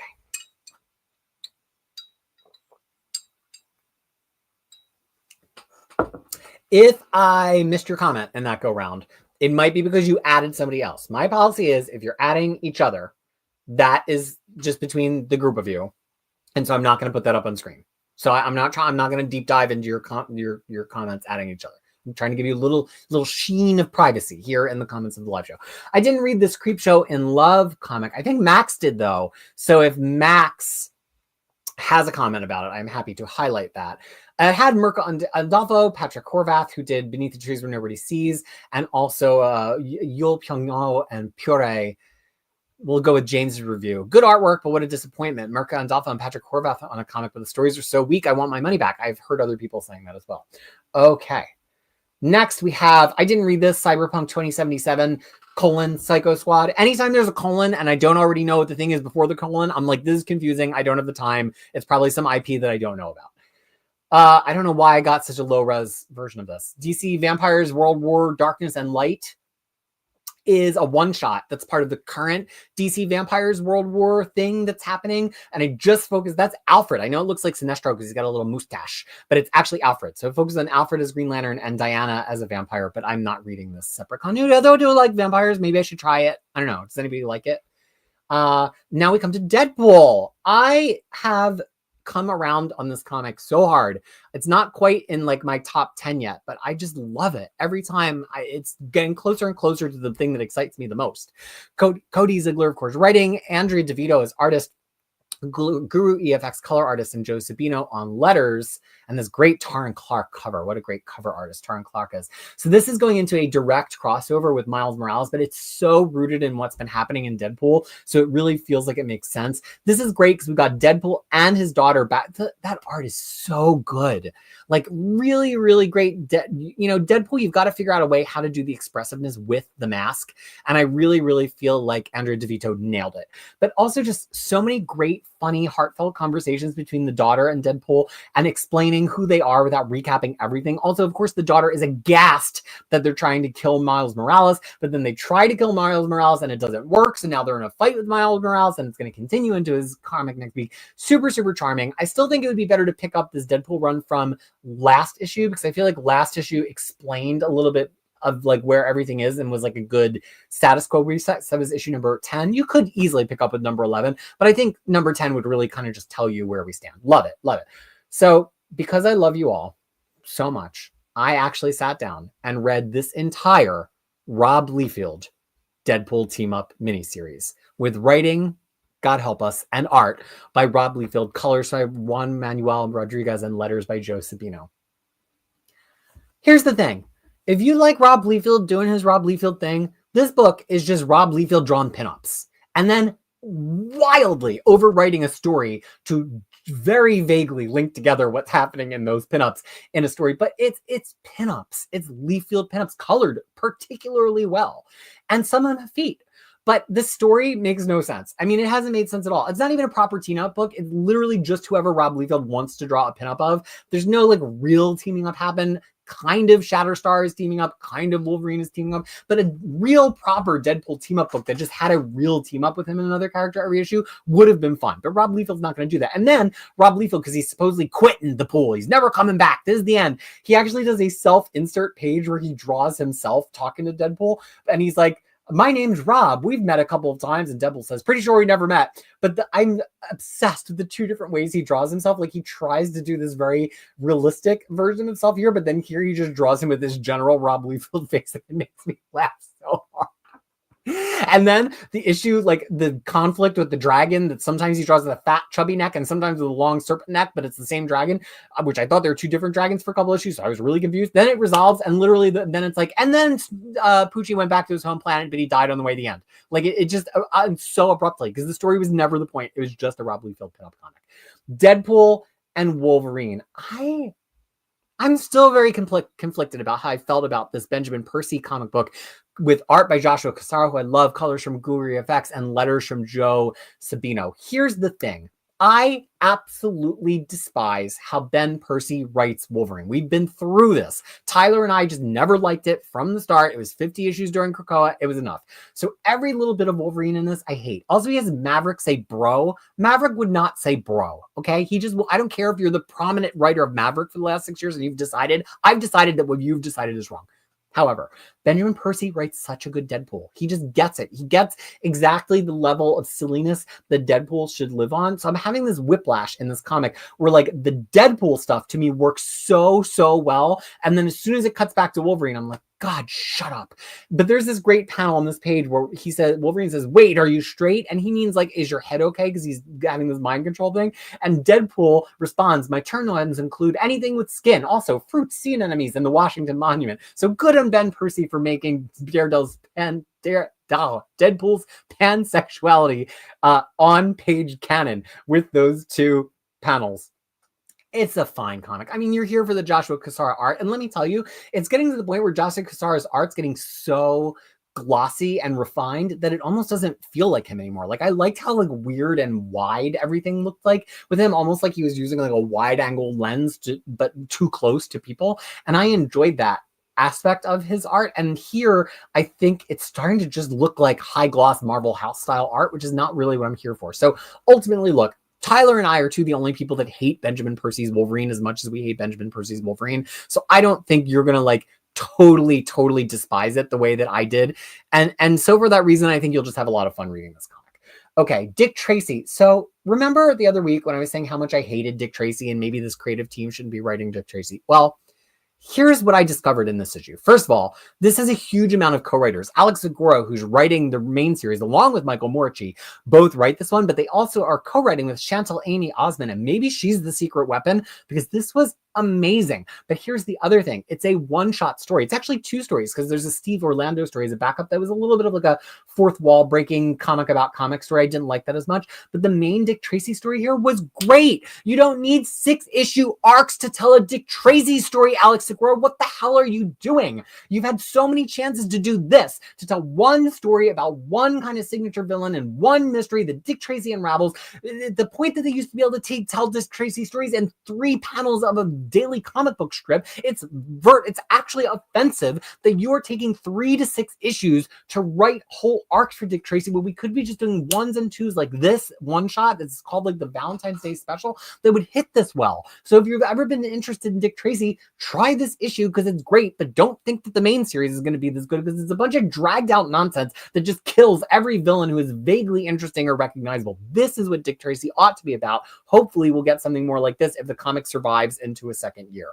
Also, the art was great. Loved the art. The artist was Craig Cermak, and I don't think colorist Mark Engler. Really liked the art. Just really worked for me. Absolutely everything I want from a Dick Tracy story. And you could read it on its own. It does fit very much into this spot in the ongoing series, but it makes sense fine on its own. Okay, Eddie Brock Carnage. And I know that's a really confusing statement, right? So this is written by Charles Soule. It's art by Jesus Saez, colors from Matt Hollingsworth, letters from Joe Sabino. I love this. I loved it. Charles Soule is just turning into like the best writer of creepy villain people for Marvel, and he makes this work so well.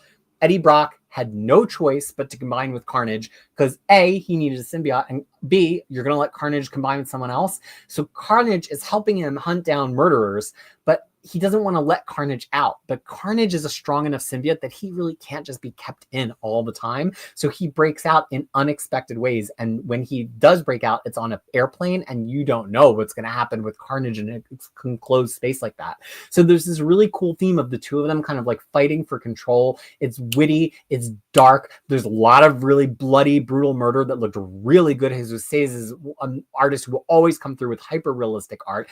And then also there's a really fun beat at the end that I won't spoil, but it's clear that Eddie Brock and Carnage are working at perpendicular purposes to each other, and they're just going to keep making each other angrier and angrier. What a wonderful take on Odd Couple, and what a wonderful take on a villain comic.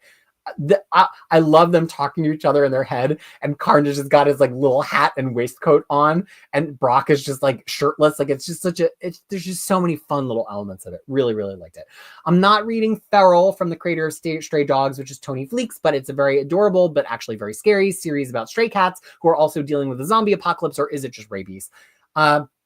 Flash Gordon, not out this week. A lot of sites said it was out this week. It's actually out next week from Mad Cave. But let me tell you, you're going to see it probably be in the top 10 next week, maybe. I read the first 5 issues. First of all, Michael Conrad, who's the regular artist in this, is one of my favorite interior artists. This is so fun. It looks so good. You don't have to know anything about Flash Gordon. Highly, highly recommended that you catch up on it before next week. And I will have more to say next week. I'm not reading Flavor Girls, which is some sort of other kind of IP. They look Sailor Moonsy. I don't know. I can't read everything.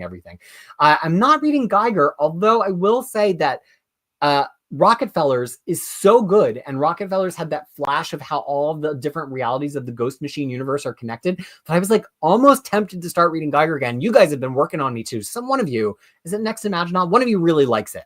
And so I'm like, oh, maybe next month, now that I'm caught up on all the other comics, I'll catch up on Geiger. We'll see. Okay.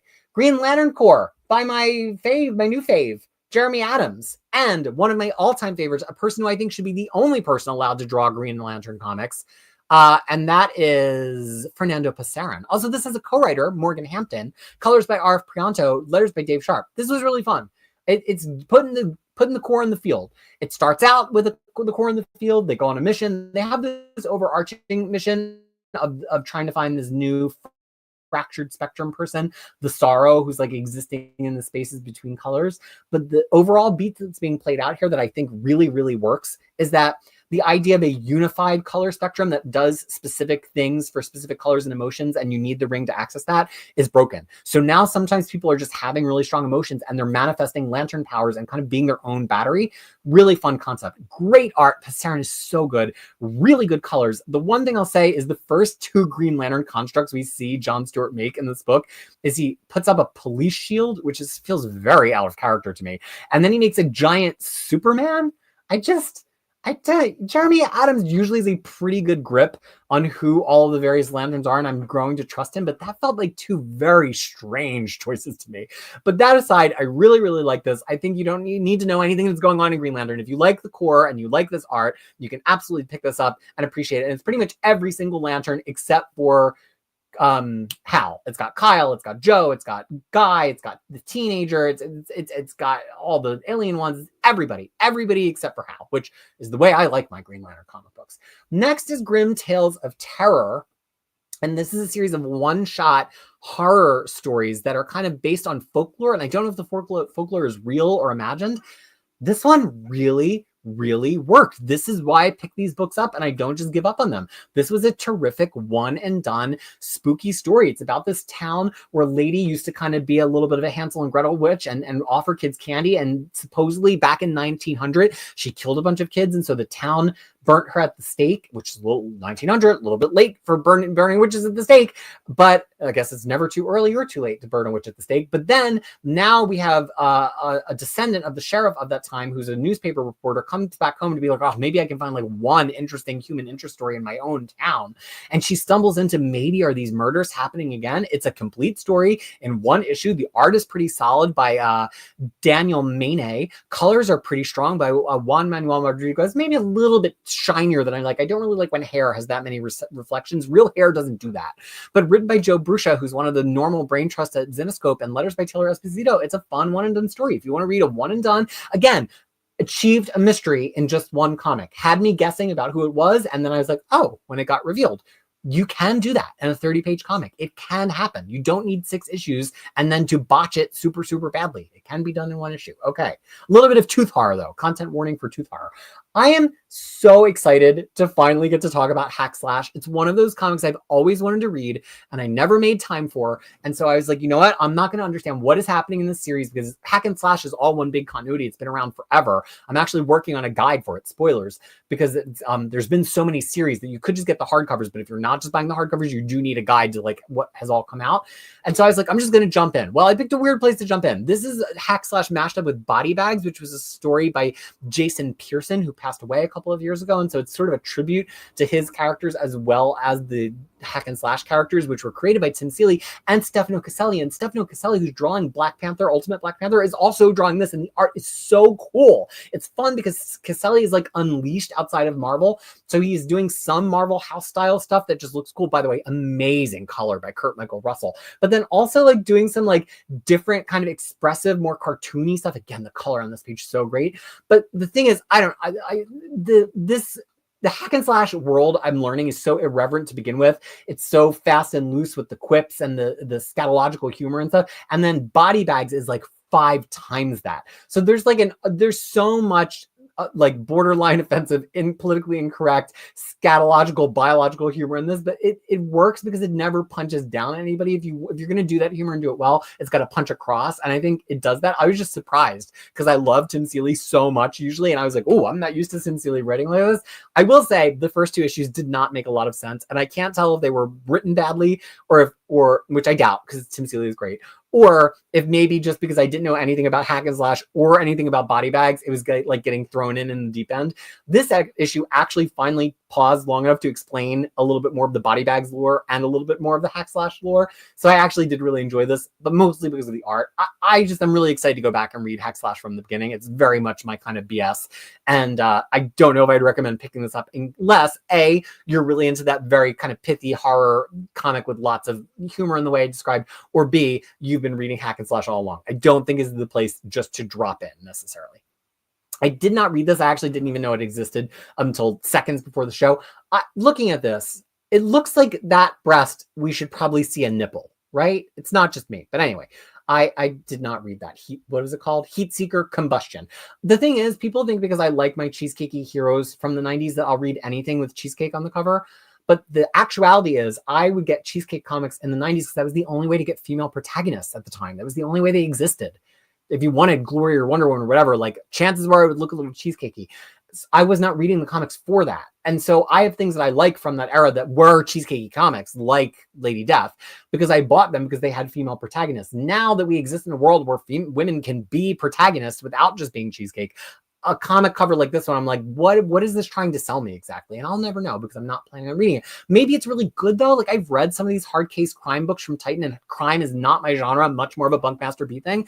And occasionally I really, really have liked them. So maybe I really would love it. I don't know. I'm really conflicted.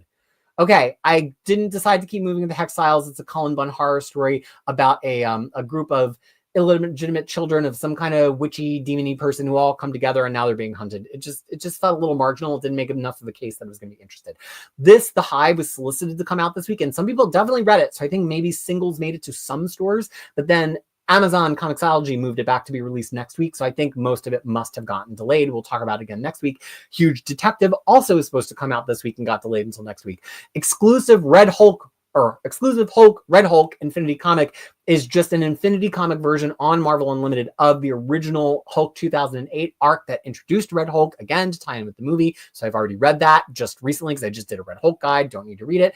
I Hate Fairyland Happy Endgame. This is part 5 of 5. It finished up the current arc. And actually, there's no more I Hate Fairyland solicited yet, but this did say, I read in people's comics, that it would continue in the future. And so I don't read it. I Hate Fairyland. So that's the only thing I have to say about that. Although I will say that the oversized hardcovers of this, the next book came out this week as well. And that starts to collect this 2022 series. So the original oversized hardcovers were only the original I Hate Fairyland from, like, I don't know, 2014, 2015. But now it's actually pressing into the series. So the next oversized hardcover, which I guess will come out in a year or two, will collect all the way to this issue. Immortal Thor. I liked this. I liked it. I liked it actually a lot. And here's why I liked it a lot. First, art. Jan Bezeldua, who I do enjoy, but I know not everybody loves her. And then she does kind of draw little kid faces. She really varied up her line weights here, and you can see it on this page. She's been doing a very thick line the past couple of issues, and I just feel like there wasn't enough facial acting. This issue, you can see how much she varies her lines and her shadings on the faces, on the costumes, on the arms. She's doing still the thick outline lines. I got so much more acting, and so I was so much more in it. Also, I think Al Ewing wisely brought us back to something that connects to the first arc. I think a lot of the story about stories stuff has gotten so far afield with the Roxxon stuff that even if you go back and binge the whole series on every issue, it's just a lot to follow, and it's losing the pleasure of just what's going on with Thor right now in his world. I think this one kind of got back that pleasure, and it felt much more contained, but also specific in the way that his Immortal Hulk did. The reason Immortal Hulk worked so often is so many individual issues of Immortal Hulk, even if they were in an arc, felt so rewarding all on their own. And I felt like this issue kind of got back to that for Immortal Thor for me. In fact, I think you could actually just pick up this issue as a sample. This is issue number 20, and it would totally work. It says Thor's final adventure begins here. Does that mean he's going to die at the end? I don't know. Really interesting. But I feel like I got my excitement back a little bit after being unexcited. I saw this Into the Unbeing. It's also by Zach Thompson, so it's not my kind of thing. Also, it says Into the Unbeing Part 2. Now, I'm not saying that a colon with something after it is the most exciting thing you could put into your title, but also just saying Part 2 as the title. I mean, I guess it makes it unambiguous what the reading order is, but that I call it Return to Skull Mountain or whatever. Part 2. So unexciting. Okay, Jim Henson Presents. For those of you who watched last month when I talked about this, I found it a little tonally inconsistent. So this month, there were multiple stories, and I actually really, really liked it. Here's why. 2 of the stories are Jim Henson's Storyteller, which are the whole point of Jim Henson's Storyteller, are brief anthology stories. And this first one, written by Shobo, was delightful. It was telling a myth about how a turtle lost its hair and its shell got cracked. I loved it. The illustration from V.V. Glass, charming. Loved the letters from Jim Campbell. I just super, super adored it. I buy like an oversized hardcover just of this one story just to have because it was that adorable. Then there was a 2-page Labyrinth story, which is my favorite. David Bowie. I saw my baby crying hard as babe could cry. What would I do? But anyway, what kind of magic spell to use? Slime and scales and puppy dog's tails. Trust me, if I didn't think I would get a content strike, I would cover all of Magic Dance every time Labyrinth comes up. But anyway, it was only like 2 pages. It wasn't even a story. It was a story. But actually, I liked that because I liked that this was like a Jim Henson Storyteller comic that just had like a little 2-page slice of looking into the world of Labyrinth that could have happened during Labyrinth. I actually thought it was even more charming. Then there was another Storyteller story about this goat and this giant goat and his magical butter that was by Christine Larson. Everything. I think she even did the letters too. Loved it. But then this Dark Crystal story just didn't feel like it fit with the other stories. It's written by Shauna McGuire and illustrated by Count Andrea. Count Andrea really has trouble showing all of these unique character models of the Dark Crystal space in motion. Like when they're standing together, it looks great. But as soon as they started moving, it looked weird. And then to have this continuing story, because it continues from the first issue into this issue and will continue, felt like weird because all the other things were one shot. It's just, I still don't understand who this is for. And it should be for me because I love Jim Henson and I have affinity for all of these properties, but I just don't understand what this comic is trying to do. It's just a Jim Henson anthology book. I get it. But to me, it seems like there's so much. This Dark Crystal story could just been its own Dark Crystal comic. And I would have loved if this was just like Jim Henson Presents. And the concept was that it was storyteller and that was the frame. But then in between storyteller stories, we just got little 2-page mini stories from Labyrinth, from Dark Crystal, from all other things. That to me, I would have known what it was, who it was for, and what it was about. Jupiter's Legacy finale. I will catch up on this eventually. I don't hate Mark Miller, contrary to rumors in the chat, but I'm not going to catch up on like 18 Jupiter's Legacy series just to get to the last issue of the finale. I'll read them later. We'll do a few more, then I'll check in on the chat. You know, I was originally not going to read this. It was on the schedule, I think, last week, but then it didn't come out last week and it came out in digital this week. And I was like, you know what? I got a little bit of time. I'll get it. This was stupid in exactly the way that I like. It's written, drawn, colored, and lettered by Roman Dirge. If you've never read Lenore, which I have not, first of all, the first page is a recap by the special recapping squirrel. And the recapping squirrel is like, says, "Hi, it's Flashback Squirrel. It's been like 6 years, so let me remind you where we left things while I'm totally not hiding under some rando crab at the bottom of the ocean." I loved the sarcastic break the fourth wall recap from within the story of like, yeah, we haven't put out a comic for 6 years, deal with it. This was like reading a comic of the Oatmeal. You know, the Oatmeal? I never started the timer. It was like reading the Oatmeal, but with like Deadpool humor. Like it's got a lot of humor about that's very fourth wall breaking, and like and it's about these 3, I don't know what they are, demons, little baby murder people, but they ate the meat from a time traveling something, goat maybe. So they went to all different places in time, and now they're trying to get back together. It's got so many dumb gags that made me laugh so hard, and it's macabre. It's like very like Addams Family, Beetlejuice gags about killing things and dead things. It has a hilarious gag with dinosaurs. It has a hilarious gag with like Gladiator and a Coliseum. I didn't expect to like this like super deformed, cutesy dead things comic this much, but the gags just got me so much. And I think it appeals to the part of me that likes webcomics. It was kind of very like 2000s webs comic-y, and so I enjoy it. All right, I'm going to do this, and then we're going to check in. No, we're going to get to M, and then I'm going to check in on the chat. This is Lucky Devils by Charles Soule and Ryan Brown. I was so hyped on the first issue of this, and also letters by Christopher Crank, because I love the concept, this idea that devils have the people who they're on the shoulder of have a circle of influence. And the more circle of influence you can get that person, the higher you go. So if you were, say, the devil on the shoulder of the president of the United States, you would have the highest level of influence, the most numbers, orders of magnitude, because not only are you influencing everybody in the United States, you're influencing people around the world. So you would be like a billion influencer. And that devil on your shoulder would be like the highest devil, because they assume that like a billion is like the most people you can influence. Really, the president of the United States influences everybody in a way.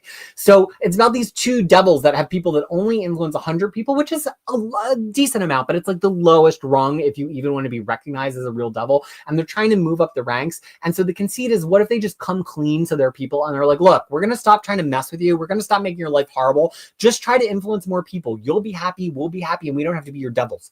Great concept, right? This issue just didn't have enough of the concept.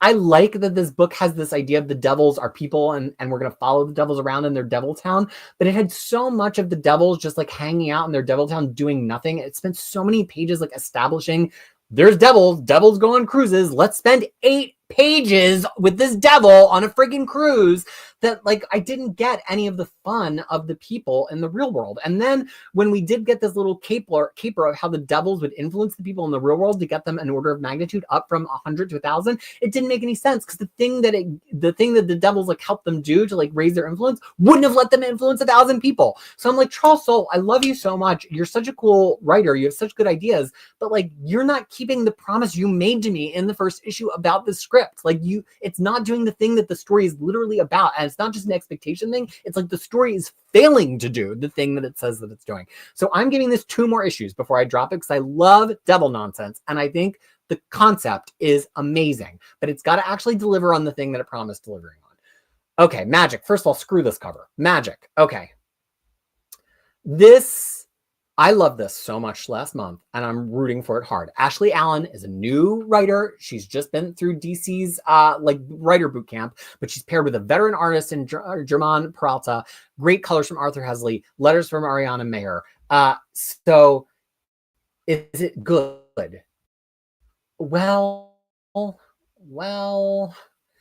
um, oh my gosh, my computer's freaking out. Hold on, we're having a freak out. Let me see if you can all see me or if people are in the chat being like, I can't see you anymore. Okay, I think we're fine.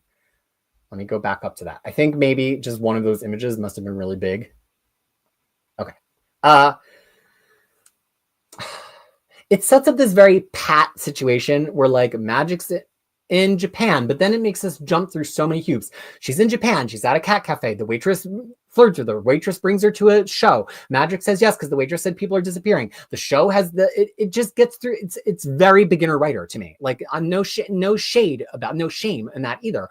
But it just struck me as like this is a writer who doesn't know how to just step into the story and get to the interesting part, which is not to say you can't set something up because I have just as much problem sometimes where the story just jumps in. But there's this writing maxim of like start after the interesting things begin to occur, especially in a comic book, especially in a comic book for Magic as a character who's never had her own comic book. And it just felt like it took through halfway through the issue to get to the cool fight scene. Then once we got there, the cool fight scene was very cool. And I did think it was very connected to Magic as a character. It just felt like a very rookie move to need to put us through that much setup. And I know that we were trying to get time to spend with Magic as a character and like develop her, but it just felt very rookie to me. So I'm still on board with this. I think it was a good issue. I think people who are not as obsessed with comic structure as me will probably enjoy it. I just don't think it was as strong as the number one.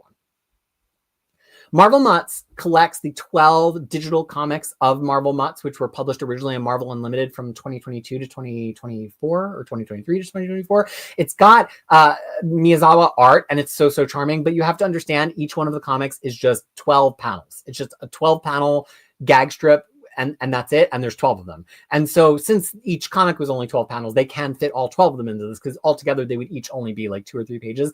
Just don't think it's a story. Ms. Marvel adopts a dog and then a bunch of pets are adorable. That's what it is. If you like that kind of thing, it's not as punchliney as Jeff. It's very like watching a dog live a dog's life. I don't know how else to explain it. Then this midst ripples. I didn't know what this was. And it was this morning. And I was like, I have time to read one more. So I read it. I feel tricked. It's a one shot. It's apparently somehow connected to Critical Role. I don't know how, but it did this thing on the first page that I really wanted to highlight. It said in the first Chiron, the islet of Bramblebrosk, the town of Frith, deep in the fold. It immediately got me on board with it because from the first caption, it's giving me information about a place, but I'm like, what's the town of Frith? What does it mean to be deep in the fold? Like on that sense, it really hooked me. Unfortunately, this art, it's just not my art style. Like these boxy faces and like the really bland backgrounds, like the artist can't even manage getting the faces right. So why bother with the backgrounds? And then we know I really don't like when people don't have eyes, which happens multiple times on this page, which is relevant because sometimes in this comic, you are meant to not see something, like the character's meant to not see something because it's like a religious rapture type of thing. So, but then I would see like, well, are they blind? Do they not have eyes? Are they seeing it? I can't tell. So I just think the artist, unfortunately, failed the book here. So I couldn't really understand. Like I followed it and I got it and I followed, but it was a one shot. It didn't tell me where to go anywhere else. It wasn't like read this thing or like listen to this Critical Role campaign or something. It just ended. So I'm like, whether I liked it or not doesn't matter because you didn't tell me what to keep reading and your artist couldn't communicate your concept. So I think for me, this is like an example of a true failure. Like it didn't do what it came here to do in any way, shape, or form, even though I was so hooked from the first page. So I think that's like it's an interesting comment about art and what art works for me and doesn't, because the art might work for you. I can't say whether it does or doesn't. And also really, if you're going to put out a one-shot comic and then not say what it's a one-shot of or where to get more books by you, like, pissed me off. Oh my gosh, there's more M's. Mine is a long and lonesome grave. Does that mean long graves? Does that mean you're tall? Like when we went to college and there were like long beds in college, they don't know if the athletes are going to stay in the normal dorms or not. So every bed is like long enough to have a basketball player on it. But like I'm short, so I just had an extra long bed and I could just like keep stuff on the bottom of my bed because like my toes are never going to get down there. Is that what a long grave is like? I don't know. I liked this a lot. It's written by Justin Jordan with illustration from Chris Sheehan and letters by Micah Myers. I just really enjoyed it. It's about this guy in a town. He went to jail, I think, for killing somebody he shouldn't have killed. I mean, don't kill anybody, but he really shouldn't have. But it was a frame up. and there's something supernatural happening in the town. There's a cult still in the town. So he gets let out of jail and he's like, are we going to let me just be, or is this cult going to try to like get all up in my business? And it turns out the cult gets all up in his business. So he's going to get all up in theirs. So there's like an undercurrent of witchcraft and clearly something witchy is happening, but it's also a very like, he just got out of prison and like, is he ever going to get his life back? Is he going to be able to have a relationship with his daughter? I'm mildly hooked. I think the art was really good at communicating both action and character acting. And I want to know more about what's going on in this universe. So yeah, I'm here for it. I don't know why I'm not reading Minky Woodcock, The Girl Called Cthulhu, because I love femme fatale in crime noir that has a supernatural twist. I think I just don't know what Minky Woodcock is. Is that it's not the creator, because the creator is Cynthia Von Bueller. So is Minky Woodcock the name of the detective? And then this is like his case. Is anyone here familiar with Minky Woodcock? I don't know. Maybe I'll read it for next time. Oh my God, the M's are still happening. The moon is still following us. The moon is following us, issue 6. From Daniel Warren Johnson, creator, writer, sometimes artist, also Riley Rossmo artist, Mike Spicer on colors, who's amazing, and Sean Lee on letters. This won me back a little bit. I think you heard me say last month that like the dream world was not having rules and it was losing me a little. It was feeling like a giant G.I. Joe battle, but this book kind of explained the why. It explained why everything was a G.I. Joe battle, why it didn't feel like anything had weight. I love that. But like, you're always in danger because you're making single issue comic books. So if you make a single issue comic book that like doesn't seem like it has enough reason to exist, then somebody might drop it. But most of you are more patient than me, I think. But like, yeah, it kind of paid off. Plus I love this thing that they're doing where Rossmo will do a panel and then Daniel Warren Johnson will do a panel and they trade back and forth on the same page. Here, like 2 panels side by side in the same sub. There's a reason though. Rossmo is doing the dream world and Daniel Warren Johnson is doing the real world. This was good. It got me back on its side. It made me feel like the characters had agency and were not just floating around. And it kind of explained why they hadn't been having agency. So yeah, I think I'm in it. I'm in it for the long run. I think I'm really hooked. I know I was on the fence last month, but I'm back. Oh my gosh, there's more M's. Moon Knight, Fist of Khonshu. This is the comic. This is why I wanted to have a top 12 this week instead of a top 10, because this is so good and it's so close to being in my top 10. Jen McKay, we all know, but this new artist, Devmalia Pramanik, oh my goodness. And of course, Rachel Rosenberg coloring and Corey Petit lettering. Just the page layouts, not just clever to be clever, but clever in the service of the story, clever in a way that we can follow it. Like this one, the shapes on this page are not trying to do anything specific. Like it's not because it's somebody's eyeball or something, but just being able to read the sweep of it, the way Tiger's hair carries us from off the page into the panel, just really, really good. But also the amount of playing that we're doing with the Moon Knight personalities that are in Moon Knight's head watching him. He gets in a wrestling match effectively with this new person who's challenging him for his turf as they're all on the run without the Midnight Mission. And it's just a wrestling match, but it felt like really full and like a long issue because McKay knows when to intercut to the other plots and he knows when to intercut to the inside of Mark's head. And the art is amazing. Devmalia Pramanik is killing it. If you have not been reading Moon Knight, go back and start at the beginning because that's good. But honestly, you could pick this up just from the 0 issue and it is very satisfying, but it's paying off so much stuff that's been happening from the beginning. I would say just go back to the beginning. Please, Lord, let the M's be done. Okay, they're done. Now I get to breathe. Oh, no. And comments, which I am now 40 minutes behind on, dear Lord. Lance McNair says, I have a Deadpool comic allergy. Cannot bring myself to read one. Even the movies, which I like, I can tolerate them in small doses. I think I have learned that I like Deadpool when he has a lot of heart. Same reason I like Superman. And if there's not real emotion at the middle of it, I can't get attached. So I think I was reading Deadpool just to read it, like whatever, until that arc, the good, the bad, and the dead, or the ugly. It was like whatever issue 19 is in his 2013 series, that arc, which is a lot of people's favorite Deadpool. We talked about it in the Deadpool Evergreen show. I like finally clicked with him in that moment. And ever since then, as long as Deadpool has a little bit of heart to it, I will like Deadpool. And this run does have heart, which is why I like it. Adam Messenger informing me that Cyberpunk 2077 is based off a video game. See, I wouldn't know that because I don't know video games. That Spider-Gwen was horrifying. Yeah, a lot of Liefeld. Yeah, that's all we have to say about that. Again, it's a very Rob Liefeld book. Technically, Percy did 100 issues of Wolverine if we toss in X-Force, but at least X-Force had other things happening, like Percy making literal that Beast was getting fat because he was fat with he's had this awful quote, like he's fat with ill intent. I'm like, and so I'm making him literally fat. I'm like, wow, you're practically Charles Dickens. Maverick would not say bro. Exactly. Dick Tracy, Valentine's Day special. This moved way too fast. Wow. James and I could not. We are on different. I'm on Mars and James is on Pluto this month.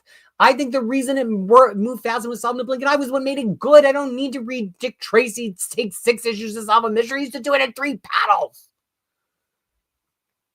Rosenberg had a podcast called Ideas Don't Bleed where they do great conversations with creators. Gillen and Camp were fantastic. I'll have to listen to it. I really do not consume that much media because other than comics, because it takes so long to read the comics and do all this stuff and update my site and have a job as we've established. And I've talked to you about Rebirth that I really am not a podcast person. I don't watch a lot of YouTube influencers, but if you say that it's good, I mean, I do enjoy interviews with Gillen. I've never heard Camp interviewed before, so maybe I'll check that one out.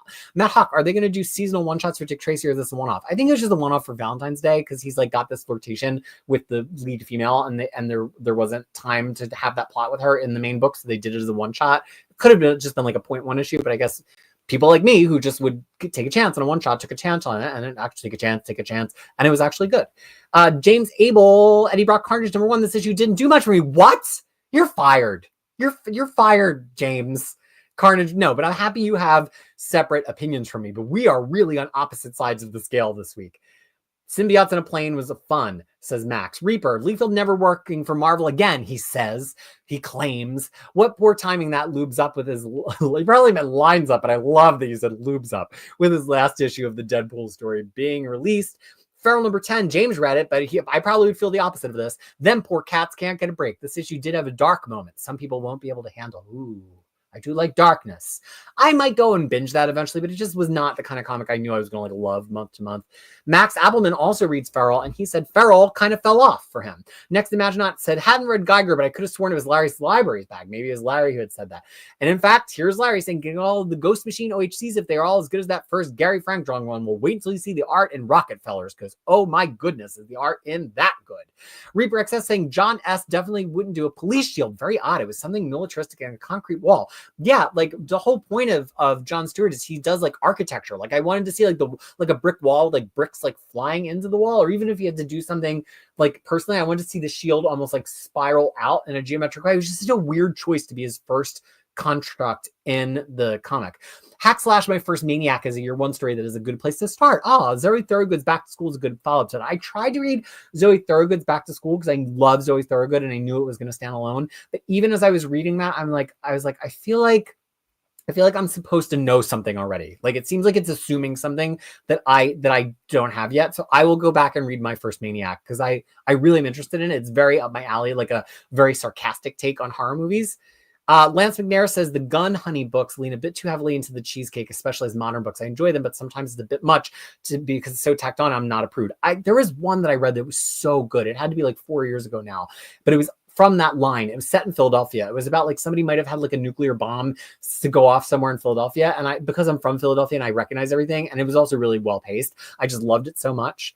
Imaginaut, my comment was dripping with sarcasm. Max also liked Immortal Thor this week. Reaper says, good on Bunn for the quality of comics. Their quality is not for me. I enjoyed, I think Bunn, I'm so happy that Bunn found his spot. He was such a workman for so long doing superhero and never like really lit on fire.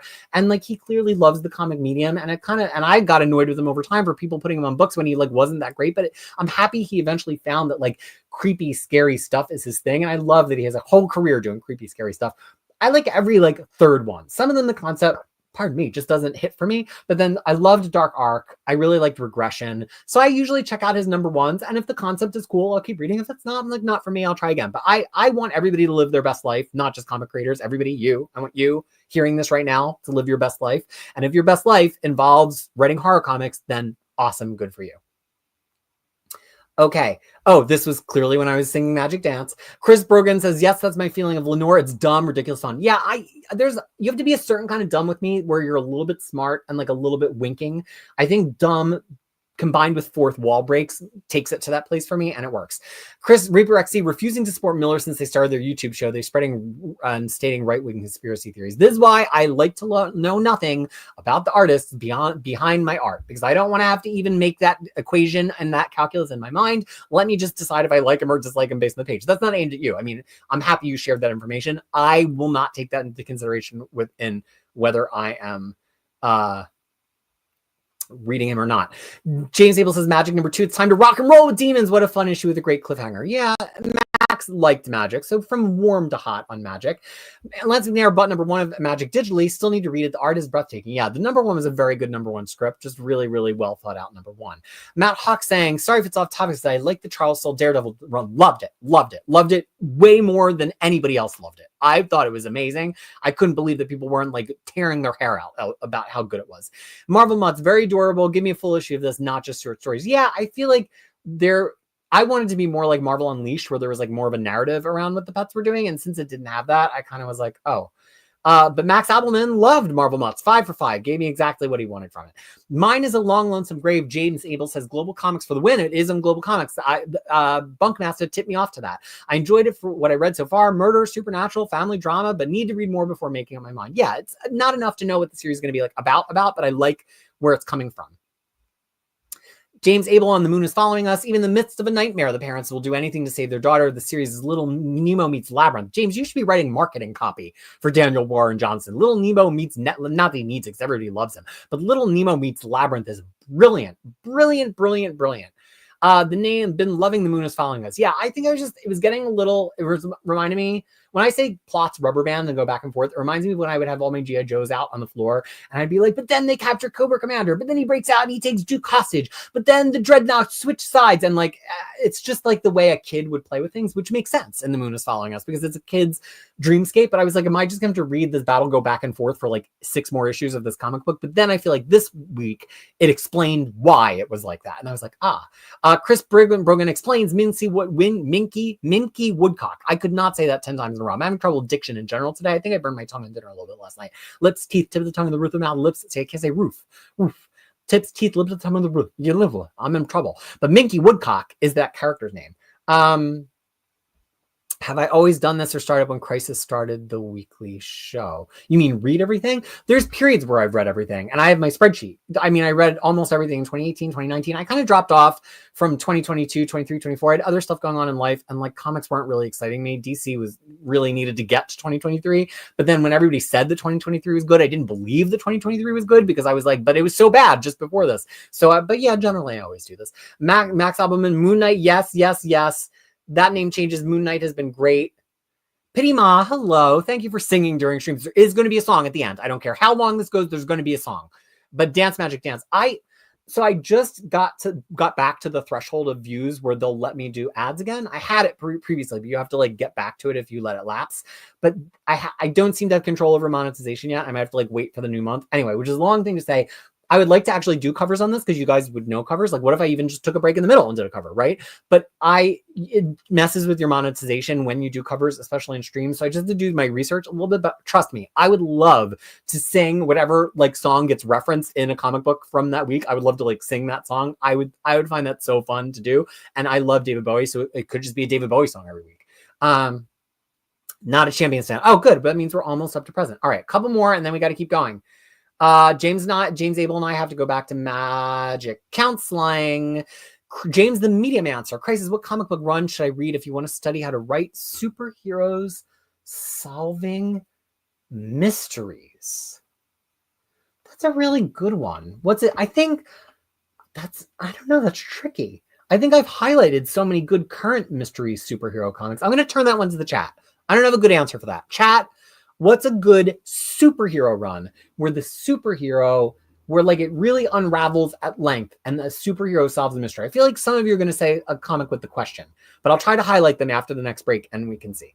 Tim Burnham, hello, my friend, once again, lurking while doing other things. I love that I dug Deep Soul's Daredevil so much. It's widely underrated. I completely agree. I love that he put the law back in the book because Soul is, of course, a real life lawyer. Nick N saying, I'm not a Daredevil fan and passed on the epics, but I hear such good things about it. Should I try modern epics? Well, the modern epics aren't up to Charles Soule yet. you really can't go wrong with Daredevil. Like I didn't start out a big Daredevil fan, but there's rarely a bad Daredevil run. So like I would say just choose one like based on an artist you like or something. Like dive in anywhere. Bendis, Brubaker. I don't know if I would. Who did Shadowland? It's escaping me. It's not Jeff Parker. Andy Diggle. I don't know if I would jump in there. Wade, Soul. I think you can jump in anywhere. Zdarsky's was really good. Just pick one. Just pick literally an issue that as a cover looks interesting. Read the issue and decide if it interests you. Lance McNair said this before, but to me, Magic has that it factor that Wolverine had. I feel like she's on a cusp of popularity boom. Yeah, it really feels like enough people have been interested in the look of her and wanting to know more about her for long enough that this is a time that she can like really break through and then take hold. I'm always really interested in those cadences where characters break through and then always after that, they're like a regular character who always will exist and be in books. Peacemaker just had that a few years ago. I'm trying to think of somebody. I mean, Carnage really had that. Carnage used to not turn up as much. And I feel like Carnage, like finally, even before the movie, kind of like cracked through and became a character that's like always going to show up. I love those moments where a character that's been around forever turns into a character that like is suddenly really bankable and marketable. Oh my gosh, you guys kept talking, but I have to go back. And plus, I'm super caught up right now. You know what? Some people are saying answers to the detective things. Sandman Mystery Theater by Matt Wagner. A good detective story. Marston's Batman starts with solving a mystery. Watchmen, obviously. Memoria is a good crime mystery comic. Adam Messenger thinks the most popular mystery is Batman Long Halloween, which is an amazing, timeless comic book. Another vote for Long Halloween. And Max going to bed. And then James Abel saying Gotham Central and The Question by Denny O'Neil are two DC books that come to mind. Everybody with great answers. I know it feels like we're only halfway through the alphabet because we are. But my PDF tells me we're more than half the way through the pages. So we really got a motor because time is precious. And I know we don't need to spend 4 hours a week. We're going to bring it in under 3, maybe. Okay, this is New Champions. I don't really understand what to tell you about this book. The thing that I'll say is it almost felt like it was like a Marvel Rivals book, which it's not, because it just was so obsessed with introducing so many characters. Like every single panel was some other characters. And I get that the conceit was like that they summoned all the young characters and it pulled in all these young characters from all different places. And only a couple of them were familiar. That little Hulk girl is from the recent issues of Spider-Boy. There's Kid Juggernaut from the Avengers Assemble comic, but it felt like it was a tie-in to something that doesn't exist. Like it felt like a toy comic for a toy that didn't exist because it just kept bringing characters on and on panel and they didn't really even have a chance to do anything. There were a couple like witty, funny moments and Ivan Fiorelli did a great job on art. Arthur Husley did a great job on colors, but it just didn't feel like there was a story there. Like it felt like a comic just to introduce a bunch of young characters who are obvious takeoffs of existing adult characters. And then they're like, okay, well, see ya. And there's no reason to keep reading, especially because the big reveal that one of them is like this girl with a Magneto helmet was on the cover. So I'm not spoiling it. That was the reveal on the final page. Literally this was the final page. So I will keep reading it because it's Marvel and I have a sickness, but I don't know how you do 2 issues and introduce all these characters and have no reason for me to keep reading. It's such a strange experience. Heavy breathing. Oh my gosh. Doom kills Nazis. Doom rides a dinosaur. Nancy Whitehead from Squirrel Girl is at a table with the Avengers.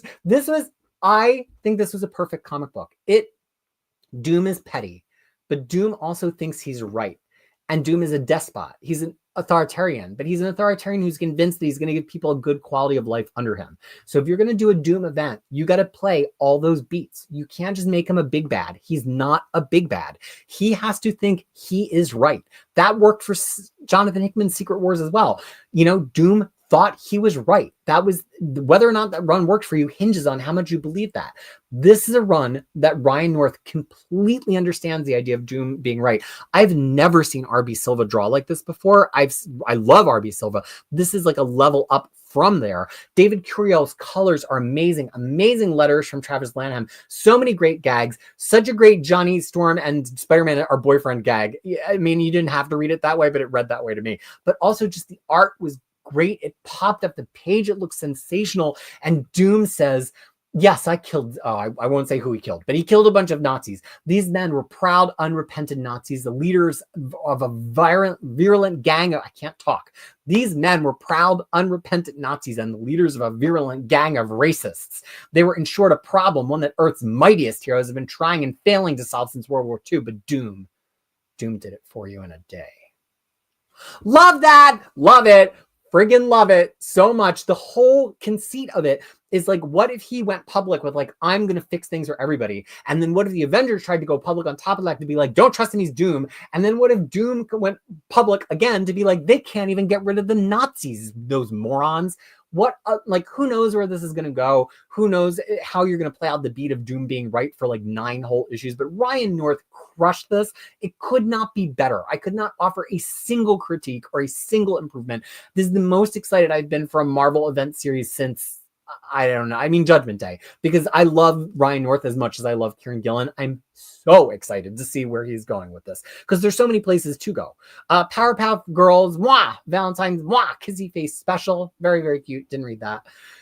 Project Nayoris. I think this is a Kickstarter comics. It seems like only 1 or 2 of them come out a year. This cover is pretty legit, but I couldn't find it digital. I think a lot of time Kickstarter comics wants to keep their digital as a Kickstarter reward, and then they do the physical because the Kickstarter gave them enough money to release it physically, so it funds their print run, but then they don't also put the digital out, which I don't get. I've started to just reach out to people directly and be like, hey, I have a show that has like a few hundred or sometimes 1,000 viewers. Do you want me to review your comic? And they will send me it, I've discovered. So next week we'll have one of those. But then I feel iffy because I'm like, oh gosh, what if I like really, really hate this Kickstarter comic? That's why I don't like getting free review copies sometimes when there's an expectation. Like, what if they send me this comic and I was like, it's the worst comic I've ever read in my life? Like, because I'm going to be honest with you. So that makes me nervous. Psylocke this week was pretty bad. It was by Alyssa Wong, who is writing the most basic, stupid moron story here with a guest artist, Moses Hidalgo, who only can draw people sitting at computers. Every page of people sitting at computers, chef's kiss. Every page that had any kind of action or anything that wasn't a person sitting at a computer could not tell what the fuck was going on. Color artist first went to Sujo, does fine. Letter Ariana Maher, probably the MVP of this creative team. This was, I hated this so much. This artist, first of all, just could not, the whole conceit is that Quanon breaks into this like museum and she's like, these are mutated animals. These are more mutated animals. I seem to have found some mutated animals. And it just keeps going for pages and pages. And the artist can't even draw them in a way that I could tell what she's looking at half the time. And then she hallucinates briefly and fights Betsy, but in the Psylocke costume, but British. Like, that is the most stupid, basic bitch beat you can write in a Psylocke comic. Pack it up and go home if this is all that you've got for us. Okay. Yeah. Here, the art. Okay. Sam Wilson, Captain America. I don't understand why this comic isn't good. It has all of the ingredients to be good. It's got Greg Pak and Evan Narcisse writing who are incredible. I don't know that this artist, Eder Messias, really, he seems to fall apart anytime he needs to show me somebody moving from one panel to another. Like, always feels like we come in on the middle of a movement, and then I don't understand like where the movement started or where the movement ended. First, Fuentes Sujo, also the color on this, and Joe Caramanga letters. Yeah, I just didn't like this. The whole conceit is like they're caught in this like floating city, but then they fly from one part of the city to the other part, but the choreography of it didn't make sense to me at all in the story or the art. And then to like set up this whole thing of Falcon being imprisoned only for him to be broken out by a character we haven't seen for 23 years who like basically just like, yeah, I've been busy. And then also the other Falcon is here too. Okay, let's go. Like, these writers are better than this. There's just no story here. It's just Falcon like stumbling from setup to setup, and I can't even tell what's going on in the action. And then it doesn't even make sense where this ends, which is all these people are basically being forced into like modern slavery on this flying city. But they're like, well, we like it because it's 40 acres and a mule, and they gave us farmland. Yeah, on this floating city where you can't leave, and like it's and you're just farming their land, and they're going to profit off of it. Like, that's clearly, if anybody is going to be able to write that story with nuance, it's probably Greg Pak and Evan Narcisse, who do have a very funny joke in here where the bad guy who's white says, for black and brown people like you, and Falcon turns to one of the other characters and like, how do you feel about him saying brown people? And the other character's like, I don't like it when he says it. And that was really funny, and I laughed. But because I know it's a way that people sometimes refer themselves, but when I say talking about black and brown people, that sounds weird coming from me. I should just say BIPOC. But anyway, it just doesn't feel like there's a story. Like, I don't think they actually like broke the story beat. So far, this has just felt like appearances of characters. Even the Red Hulk part of it just felt like an appearance of a character. Spawn, Todd, look, what I at least can say is at least Brett Booth is having fun drawing this, and Robert Nugent's definitely having fun coloring this. But basically, Todd did 10 issues where nobody had powers, but Nyx is like tired of Spawn not having powers, and so she gives him his powers back. So now all the Hell people have powers. Now, again, it didn't happen for a story reason, and nothing happens in the issue. Like, the whole issue is her being like, I guess I'll give you powers back. 20 pages. I know it sounds like I hated everything in this part of the alphabet, but I submit to you, maybe this part of the alphabet just sucked. Because guess what? Spider-Boy, I love this book. This is getting dangerously close to being one of my top Marvel comic books. This arc was perfect. Dan Slott, Paco Medina, Eric Arciniega, Joe Caramagna killed it, loved it. The way that they took this tournament arc and turned it on its head by making it like also a day in grade school, but a tournament arc, and also taking characters that make life or death decisions like Daredevil and Bullseye, but like shrinking those decisions down to this arc. Also the way that they showed the action, also the beats of comedy that they play with the kids, and the amount of revenge the kids want to get on each other, which is different than adult revenge, so it's not as big and as bloody. And the way that they wrap this up, the comedy that they showed, the kind of creepy beat that they played back in New York. This is the arc of Spider-Boy to read to decide if you're going to fall in love with this character. It was so well done. I think that this should be what Spider-Boy is in the Marvel Universe. Let's see them take big Marvel heroes and pair them with Spider-Boy and see what the world looks like in that hero's world through the eyes of a 12-year-old. I do think it's weird this is rated teen. Why can't we figure out how to make this book re-rated all ages? Maybe just Marvel doesn't want to do an all-age book in Marvel continuity because they're afraid if a kid would like that book, then they would go pick up Daredevil and something in Daredevil would be inappropriate. I don't know. But literally my only critique of this comic is, why is it rated teen? I love it. I absolutely will let Craig Crisis read Spider-Boy, and it's somehow, against all odds, made it to the top of my pull list. Spider-Gwen Ghost Spider Hover is falling down my pull list, much like we see Gwen falling through these webs here. The thing was, there was this chase sequence last issue that didn't really make a lot of sense and didn't even have Gwenpool in it, or not Gwenpool, Spider-Gwen. But I was like, okay, well, maybe it's going to pay off. It doesn't pay off. We didn't need that for this issue. It literally has no effect on this issue. So then I start feeling, we wasted issues. I will say the colors, I really, really like the colors here from Matt Milla. Von Roundel on art. I just think, again, this whether it's Stephanie Phillips' script or the artist interpreting it this way, to keep picking characters that are all in black and all wearing masks and hoods, they're like picking artists who are not good at that. Maybe they're picking them because they're good at spider masks, and so the spider masks look good, but then all these black characters, you can't even they're all dressed in black, you can't see anything. And then I was hoping this would at least like pay off this arc that's been happening for 10 issues, but it basically just ends with a cliffhanger that's going to take us to the next arc, which pissed me off so much because I was hoping the next arc would be like a clean start. But this book, unfortunately, I think has failed. And it makes me upset because I'm rooting for Stephanie Phillips. I like Stephanie Phillips on her independent work, but she is really crashing and burning so hard for me at Marvel right now. And I don't like to see that because I don't understand why her indie stuff can be so good and her Marvel stuff can be so bad. I'm not reading Standstill from Lee Luffridge, although it's very, very cool looking. It's just a little too acerbic, a little bit too of a hateful or easy to hate main character for me. But something you might really like. I don't read Star Trek comics, so I did not read Star Trek Lower Decks.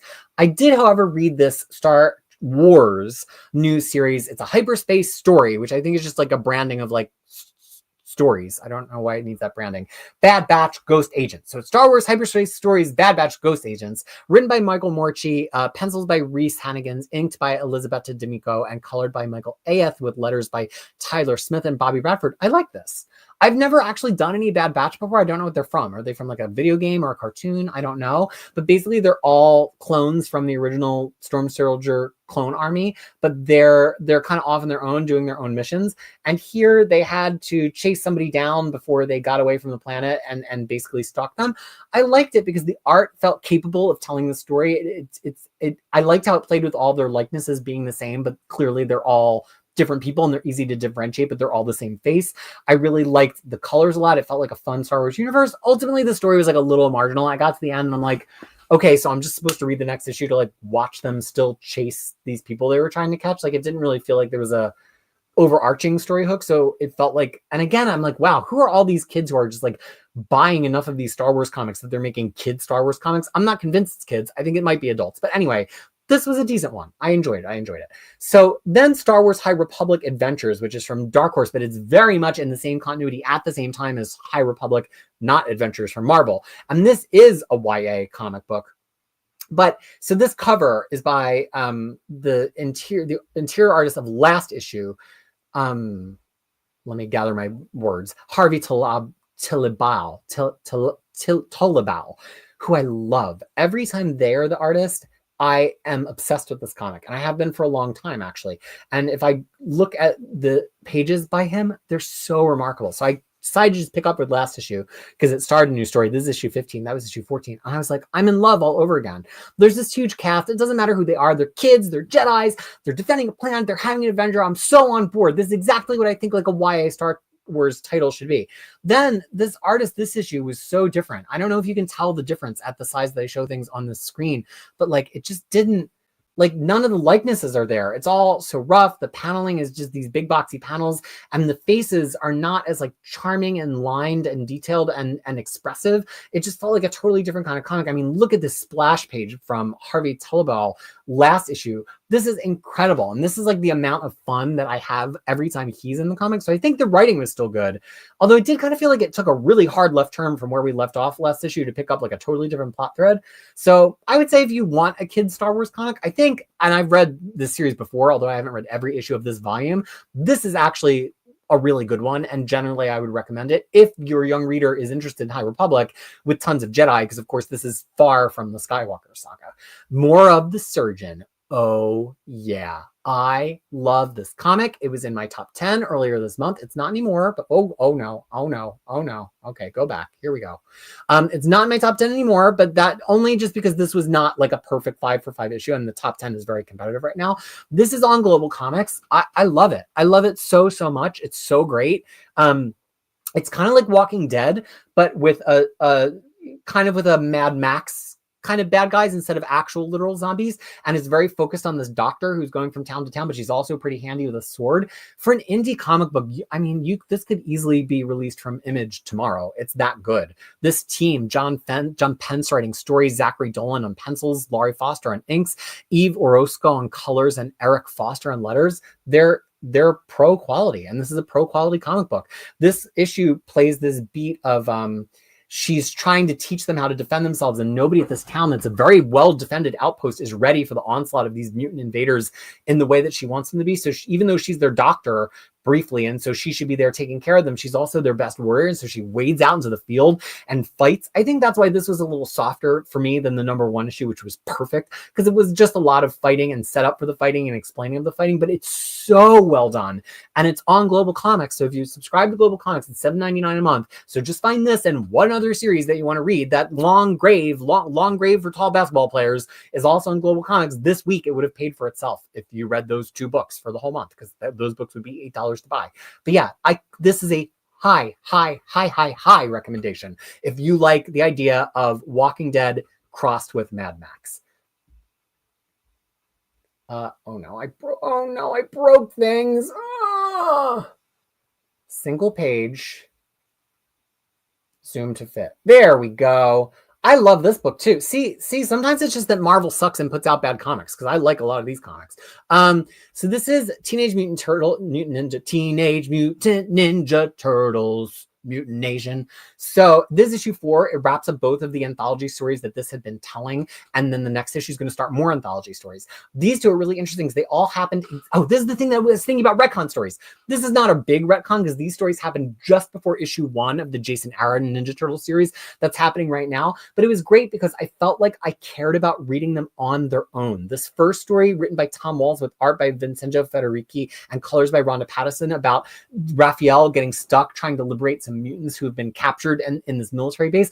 I was so invested. I was invested in the villain. I was invested in the military base. I was invested in the mutants being freed. Like, I was so on board. It didn't even matter to me where it fit in continuity. And then for it to end with a footnote that's like, oh, by the way, this leads right into issue 1 of the Jason Aaron series, I was like, hot damn. Then the second story, which was by Eric Burnham with art by Matteo Santaluco and colors by Marco Lesko, I also loved. It was a Casey Jones story. And again, at the end, it had a footnote that was like, by the way, Casey Jones is next in TMNT #5. That is the perfect execution of doing this kind of retcon stuff. Give me an anthology book with a story that matters, that stakes, that make me care about the characters and the resolution of the conflict in the story. And then at the end of the story, say, do you want to keep following this character that this short story just made you super addicted to? Continue to XYZ issue. Could not be any better. And I actually give that partially to the fact that this Turtles line is just edited really well. So I'm going to, on a rare occasion, give credit to an editor, Nicholas Nino. You killed it, my friend. And also Russell Wooten on letters. I highly recommend this. Even if you're not into the Turtles main series and you just want to read like 2 random Turtle series stories, this first 4 issues of Mutant Nation was amazing. This is, I think, my number 13 comic book right now. So I really wanted to do more than a top 10. I can't wait to see what the next 2 stories are. I'm a little bit nervous. Like, are they going to be as good as these 2? Because I don't know if that's possible. But if it is, you're going to see an anthology comic in my top 10 at some point this year. Those Not Afraid. I was really high on the first issue. I like Kyle Starks. I like his humor. I like his obsession with serial killers. I just don't know if this one found the hook. So the hook for the series is that these 2 serial killers are both operating in the same city and they figure out who each other are. And so they're going to have a friendly competition like that. Cool. But then, like, this whole issue is basically, we don't really get to know them because there's got to be a certain amount of mystique about them. And then also it's just them killing lots of people. Like, it's just scene after scene after scene of their dead bodies and like the kill count counting up. And I'm like, I don't feel invested enough in wanting them to win that I want them to kill more people. And so I'm just following these serial killers killing people. Like, it's not like Nailbiter where the killers were like kind of, I was on their side a little bit. Even in the other Kyle Stark series that we're about to talk about, I'm on the killer's side a little bit, even though they're the bad guys. So then when we got to the end of this issue and like, I realized that like, oh, maybe the killers are the protagonists. I kind of had a moment where I said to myself, like, I don't know if that got established for me. Like, I don't know if I ever got convinced the killers were the protagonists of this book. So it didn't really work for me. I think if you like that kind of nail biter, killers on killers, Dextery kind of thing, you might like it. It's just fine. It's a fine comic book. Not every comic book needs to be the best comic book you've read in your entire life. Transformers, I didn't read, I'm not up to issue number 17 yet, but I had a little bit of free time this week. Hard to imagine, I know. And I decided I was going to start catching up on Transformers a little. And it turns out I just didn't really like the first issue. I loved the rest of the first arc. I read to the issue of number 6. This is also on Global Comics, paying for itself. I read to the end of issue 6 and I really liked it. The thing is, because I have no affinity for Transformers from being a youth, I have no idea who these characters are. And unless they say what their name is in every panel, like, I, Optimus Prime, am punching you, Soundwave, I have no idea who they are because the color schemes are too similar. I can't tell any of the Autobots apart. I can't tell any of the Decepticons apart. To me, it's just like a Greek chorus of robots ripping each other's arms off, and I cannot tell. And despite that, I still really like this comic. Except for then when who are the construction worker ones? The green and purple ones that look like Lex Luthor. They said their name in issue 6, but those are the ones I had toys of. So not only did I recognize them, but they're green and purple, which is a different color scheme. So I was like, yes, I can tell these apart. Anyway, I will probably be caught up by the time we get to the next issue. This didn't release digitally. I was so pissed off. The Valiant Universe Ultimate Guide. I want an Ultimate Guide to the Valiant Universe. Give it to me. But it wasn't on Comixology. I don't know. Maybe it'll come out next week. But I was very cross. I love a good strike file guidebook, yearbook, ultimate guide issue. I will read that cover to cover every time.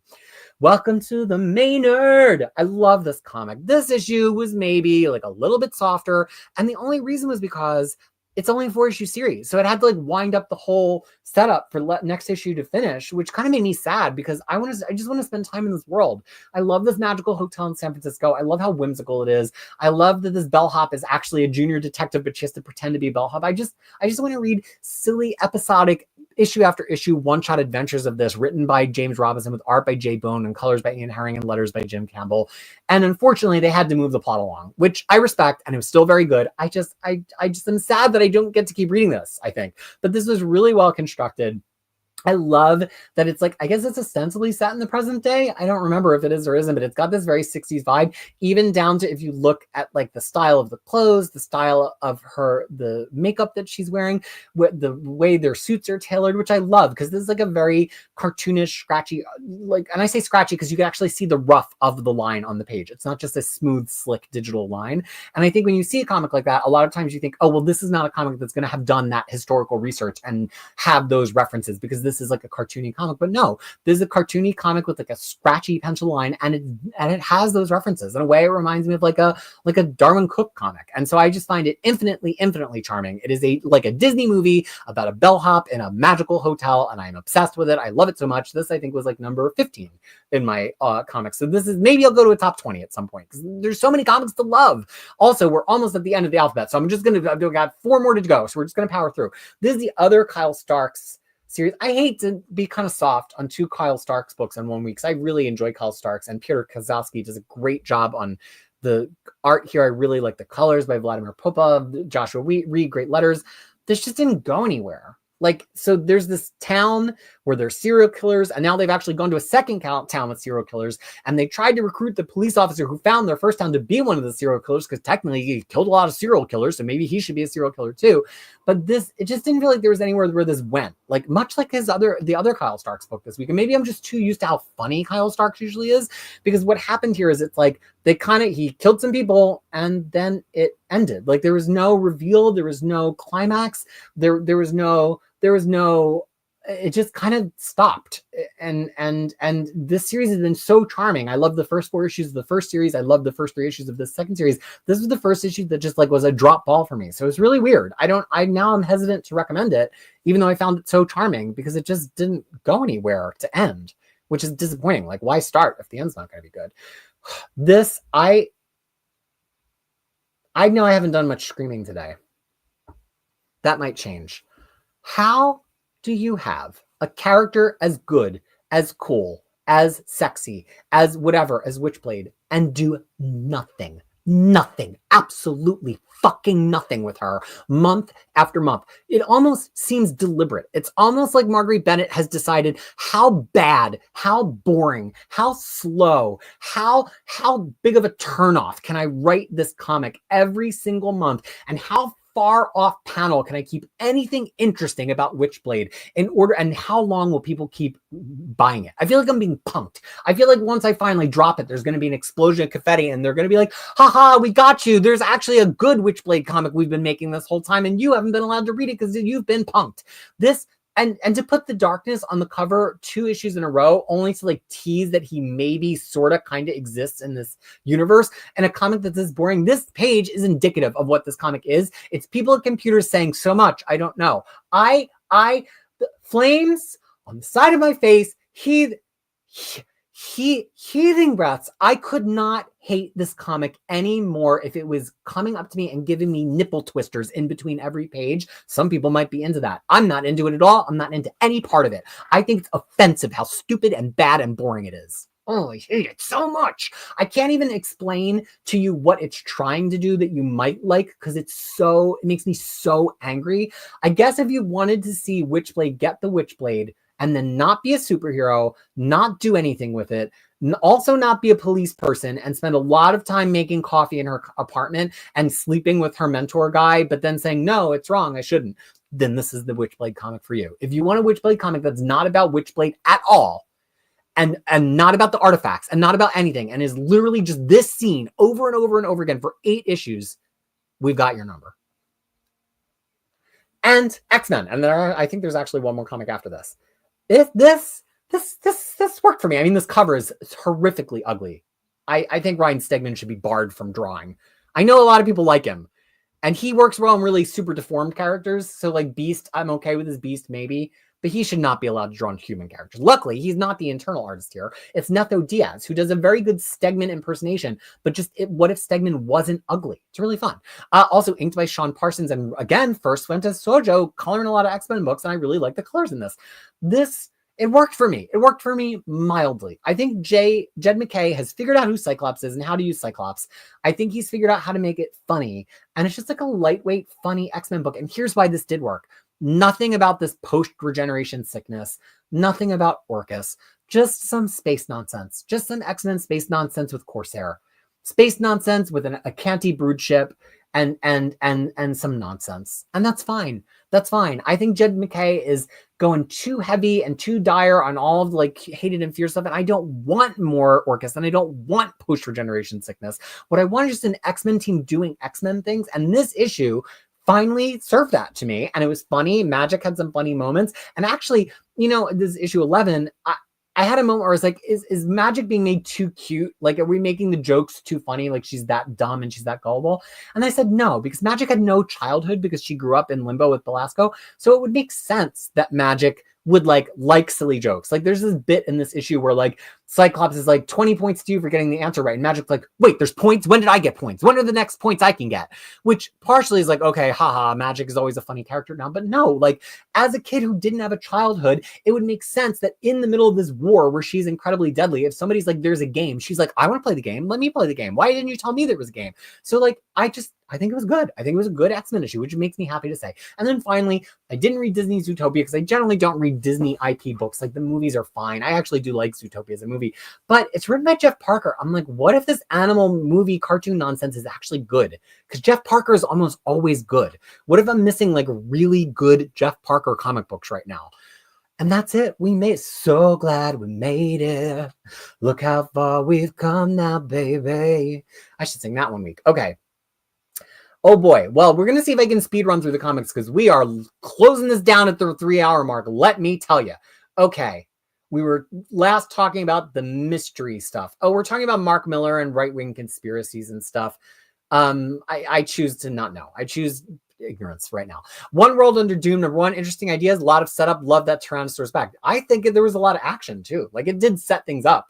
But I feel like even if that had just been a one-shot, that it paid itself. If that was just like the event opening one-shot, I think it paid itself off plenty. Chris, the scream I scrumped when I saw Nancy Whitehead and Brain Drain at the table with the Avengers and the Fantastic Four. Literally, I screamed out loud. I love Ryan North's Squirrel Girl. I don't think every issue is amazing, but I think it is an amazing comic book run, and it's a character who I have so much affection for. And to see him pull in a random Squirrel Girl supporting character and no explanation. There's no reason why she's there. She's just there because Squirrel Girl's there. I screamed. I love this era of Doom. I completely agree, James. That Doom Christopher Cantwell book was really interesting. It got a little too silly. I think you have to ride a knife's edge with Doom, or if you make him too funny or too petty, then it starts to get a little bit like dumb. So you gotta ride that line. And I think that Cantwell series at 1 or 2 points got a little bit too silly, petty, dumb. But I think that is really satisfying, and LaRocca's art was actually really good in it because it was colored really well. One World Under Doom, peak Marvel. People are loving it. Renzo Novatore, I found myself liking Doom in the comic, even though he's supposed to be the villain. Well, I don't think he's the villain. I think he's the good guy. I think eventually he will be the villain because he'll be too full of himself, but I think it's going to work if he legit is the good guy for several issues of this event. Lance McNair, the Doom book looks like it was made for you. Yes, it was made for everyone. This Doom book was made for you and me. Doom is my favorite villain. Oh, you're going to love it. And did you love that Christopher Cantwell Doom series with him and Kang? They're so catty back and forth. Just got a little silly in the last couple of issues, but really, really fun silly. James, Media Master, can't wait to read the Doom stuff in trade. I can't wait. Omnibo, don't tell my boss I've snuck in the back to say hi, but can't say love you all. Love to you too, Omnibo. Maybe someday in a couple months I can drop by your show. It turns out nighttime stuff is hard for me to do because I have like a whole routine of life with dinner and kid crisis to bed and reading comics and doing work and taking a shower. So like, it's actually hard for me to do night stuff. I like doing stuff by day that's like night for the US. Anyway, Squirrel Girl appearance. I may have to read this. Yeah, Squirrel Girl is like in the cast. The cast it's Doom versus the Avengers and the Fantastic Four and also Squirrel Girl, which I love. I will show up for Squirrel Girl in any comic book when she's, and the thing is, you can play her for comedy because she's a comedy character. So you don't have to use her seriously. James Abel, Psylocke number 4, Follow the Butterfly, fun horror elements. What horror elements? You can't even make them out on the goddamn page. Taxonomist seems like he'd be a fun villain. That I agree with. I think the setup is good, but that page, it was a wasted issue. It was totally wasted. Totally wasted. Elon, hello. I really like to the point I am. Well, I mean, you got to get to the point. I only have a minute, theoretically, except for when I don't. Elemus. Oh, right. I said hi to you. I remember saying hi to you. So interested in Doom. It's so good. It's so good.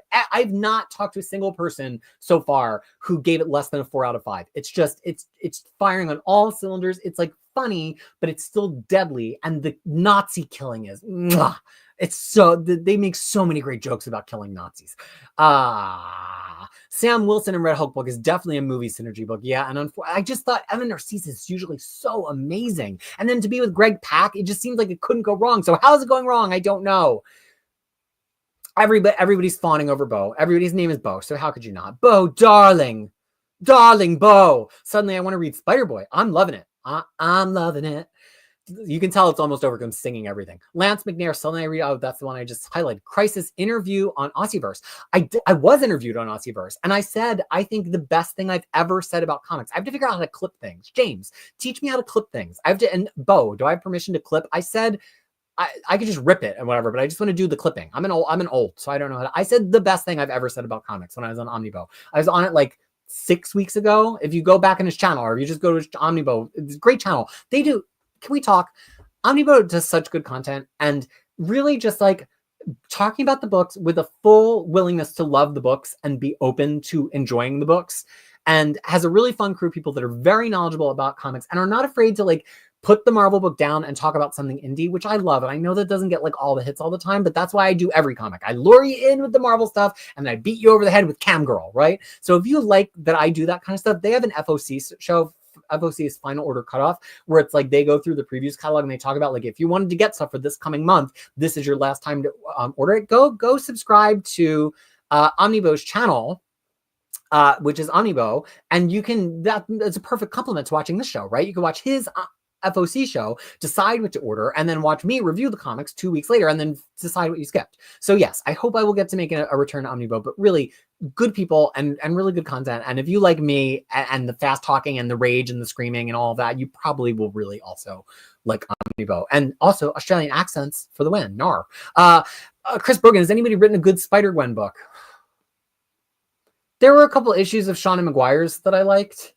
I mean, the beginning of original Spider-Gwen was good by Jason Latour, but then he tried to speed run Spider-Man's entire history all in one comic book, and it kind of just got muddled. The thing is, she's a good character. Like, I know she's good. I know she can be done well. I'd have to look through my spreadsheet. I know I've rated Spider-Gwen comics high. The thing is, it can't just feel like you're writing Silk. Like, it can't just feel like anonymous girl Spider-Person. Spider-Gwen has a very specific voice. She's a musician. She's a drummer. Her dad's a cop. She didn't want these powers. She watched Peter Parker die in her arms. Our 616 universe has all these heroes. Her universe isn't like that. There's so many ways to write her in a specific way. And when you just give her a general Spider-Girl plot, it makes me angry because she's so specific. That name change, I've only the mind catastrophe for 49 Spider. I don't know what that means. Sorry. Adam Messenger, I think Bad Batch is a cartoon. Okay. Spider-Gwen is such a cool looking concept and character, but I don't think she's gotten to hit her stride. Well, I just explained exactly how. Hoping to get back into Star Wars comics this year. I've gotten to a place where I enjoy Star Wars in my own bubble. Same for me. No, Lance and I are just going to interact with each other and enjoy Star Wars. Guess what? Start from the 2020 stuff. The 2020 Charles Soule series was badass. And at least the first 20 issues of the Greg Pak Vader series were incredible.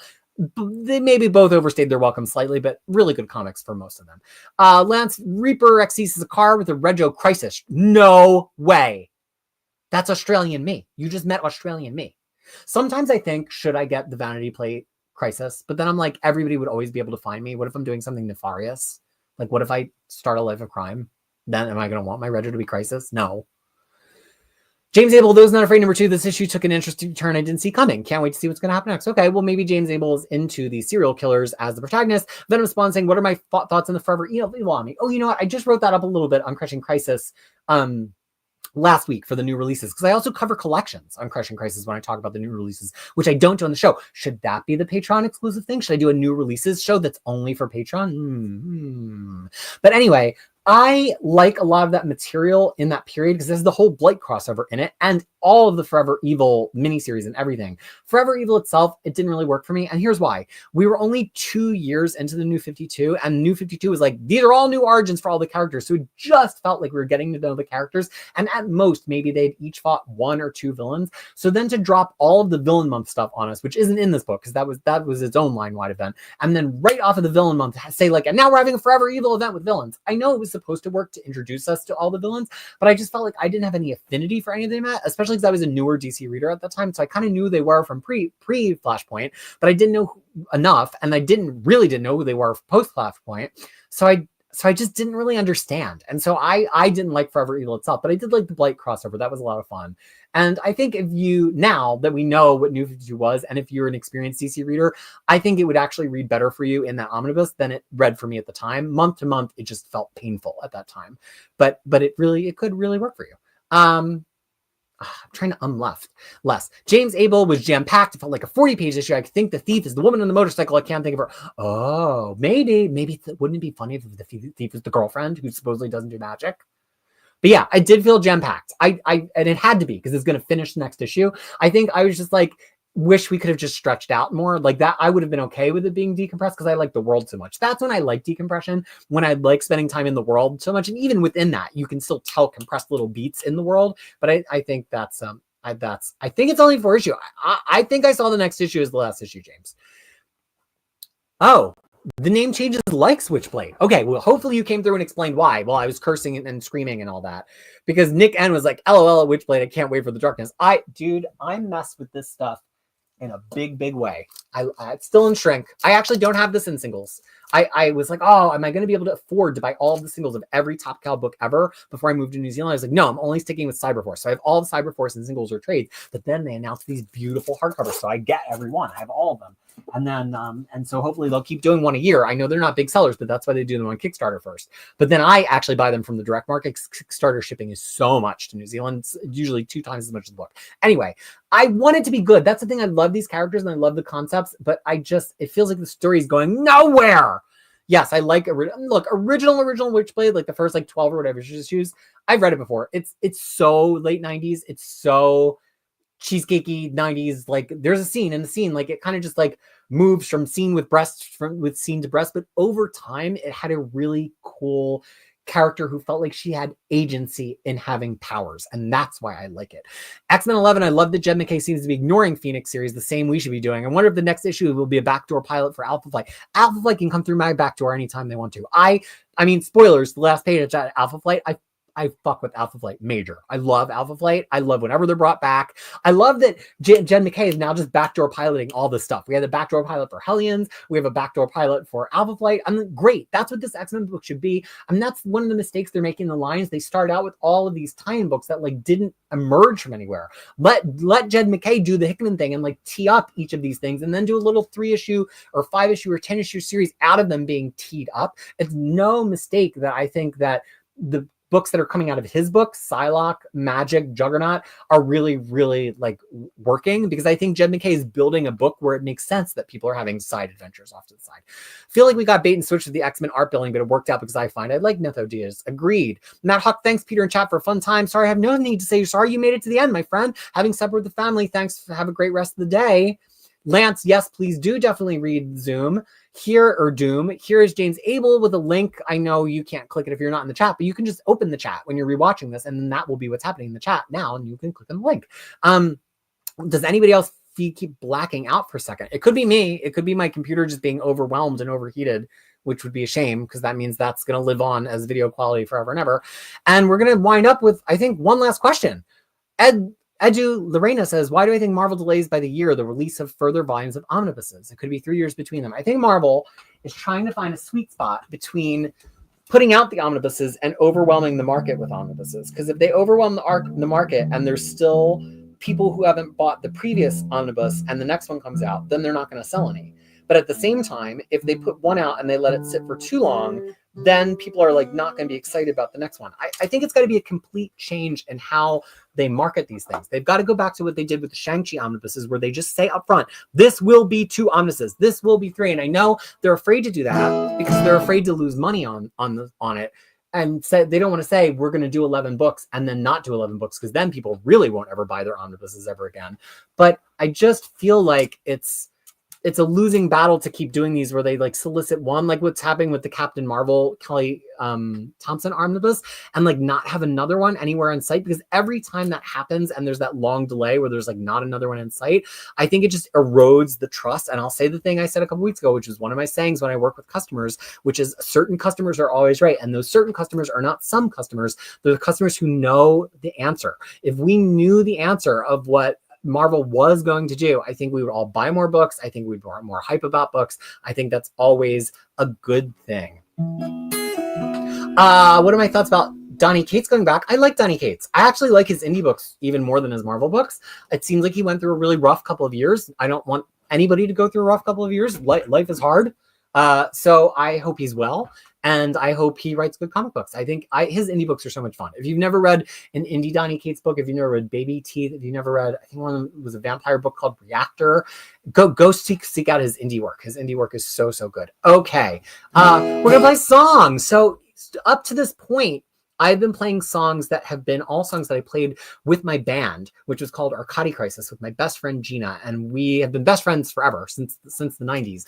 But we were only a band starting in 2006, and so those songs all have the benefit of being songs that I've played so many times, and I've played with a drummer, and I have a really internalized sense of like what they should sound like and what the beat should be and everything. I find myself scared to play other songs for you, because I'm like, oh my gosh, what if it's not going to be as compelling as it was with the band? What if I don't have a sense of what the song is? And plus I haven't heard it back. Like I listen to myself back so often from the band that I really have a good idea of what that all sounded like. And with these songs, I don't. So I'm going to try to start playing songs that are not just band songs. I mean, you don't know, no difference for you. But for me, I want to have them out there and be heard. And I know these won't be perfect versions. They're a version that comes after me talking for 3 hours.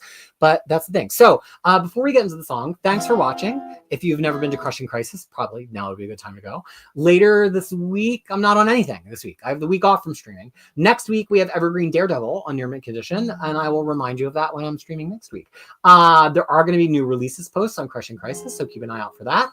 I will read all of your chat comments. So if I haven't responded to you yet, I'm so sorry I missed you, and I will definitely see it. So your chat has not gone to the void. And if you didn't get to watch all of the stream, it'll be archived on my channel, and it'll actually have chapter markers in it starting tomorrow after I have the chance to watch it back. So be well in the world, treat people like they matter, because every person does matter. Be kind, and do something nice for yourself this week. Maybe the nice thing I'm doing for myself is playing this song on video. I think for the first time ever. I can't remember ever doing it on video. It's called Every Little Worry. And I wrote it at the piano in, gosh, when was the date? Luckily, I have a database to tell me these things. In 2010. So it's a 14-year-old, 15-year-old song. But to me, it's still a new one because I never got to play it out anywhere, which is a wild state of affairs. But, and I think this will be the first time I've ever played it on video. So here we go.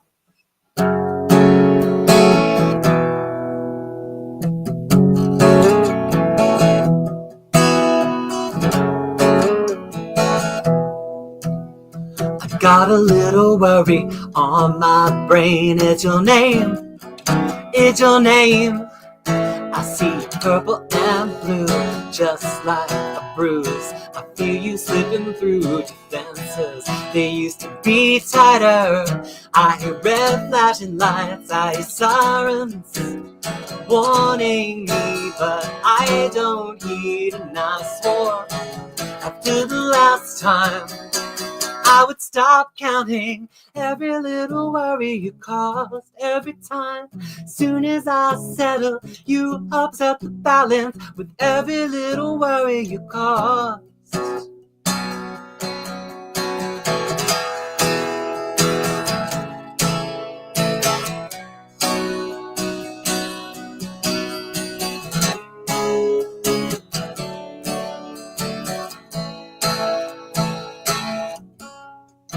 Trying to solve a riddle, the answer is what to do about you before you ruin me too. I tried to find a method of compromise. I was so sure about your honest eyes. I was wrong. I was searching for something that's gone, never to return, and I'll never learn. But I swore after the last time I would stop counting every little worry you caused. Every time, soon as I settle, you upset the balance with every little worry you caused. Every time, soon as I settle, you upset the balance with every little worry you caused. I never knew what to do about you. I try to forget your name, but it keeps coming back to me. I felt better when I thought we were through, but each worry you cause is a piece of you to carry. Whoa, whoa, whoa.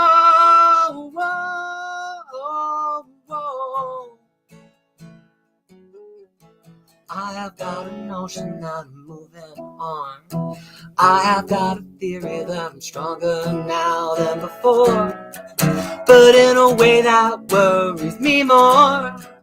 Cause there's more for you to bring crashing to the floor. And I swore to the last time I would stop counting every little worry you cause. Every time, soon as I settle, you upset the balance with every little worry you caused. Every time, soon as I settle, you upset the balance with every little worry you caused.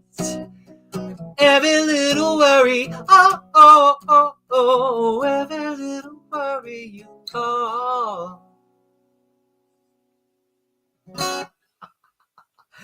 Two little Easter eggs. I always say, I hear red flashing lights, I hear sirens. Clearly, the lyric is, I see red flashing lights, I hear sirens.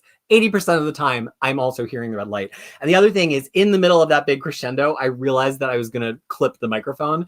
And then in turning away, I like changed the whole rhythm of the thing. So that was just funny to me because usually I'm not used to singing it into a recording device. So I usually just unleash at full volume because that is a really high belt for me. Whoa, whoa.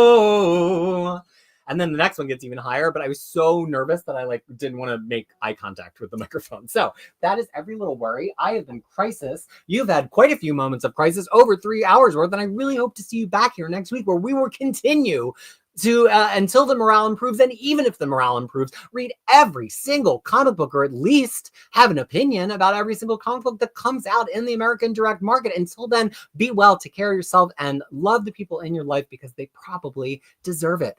Take care.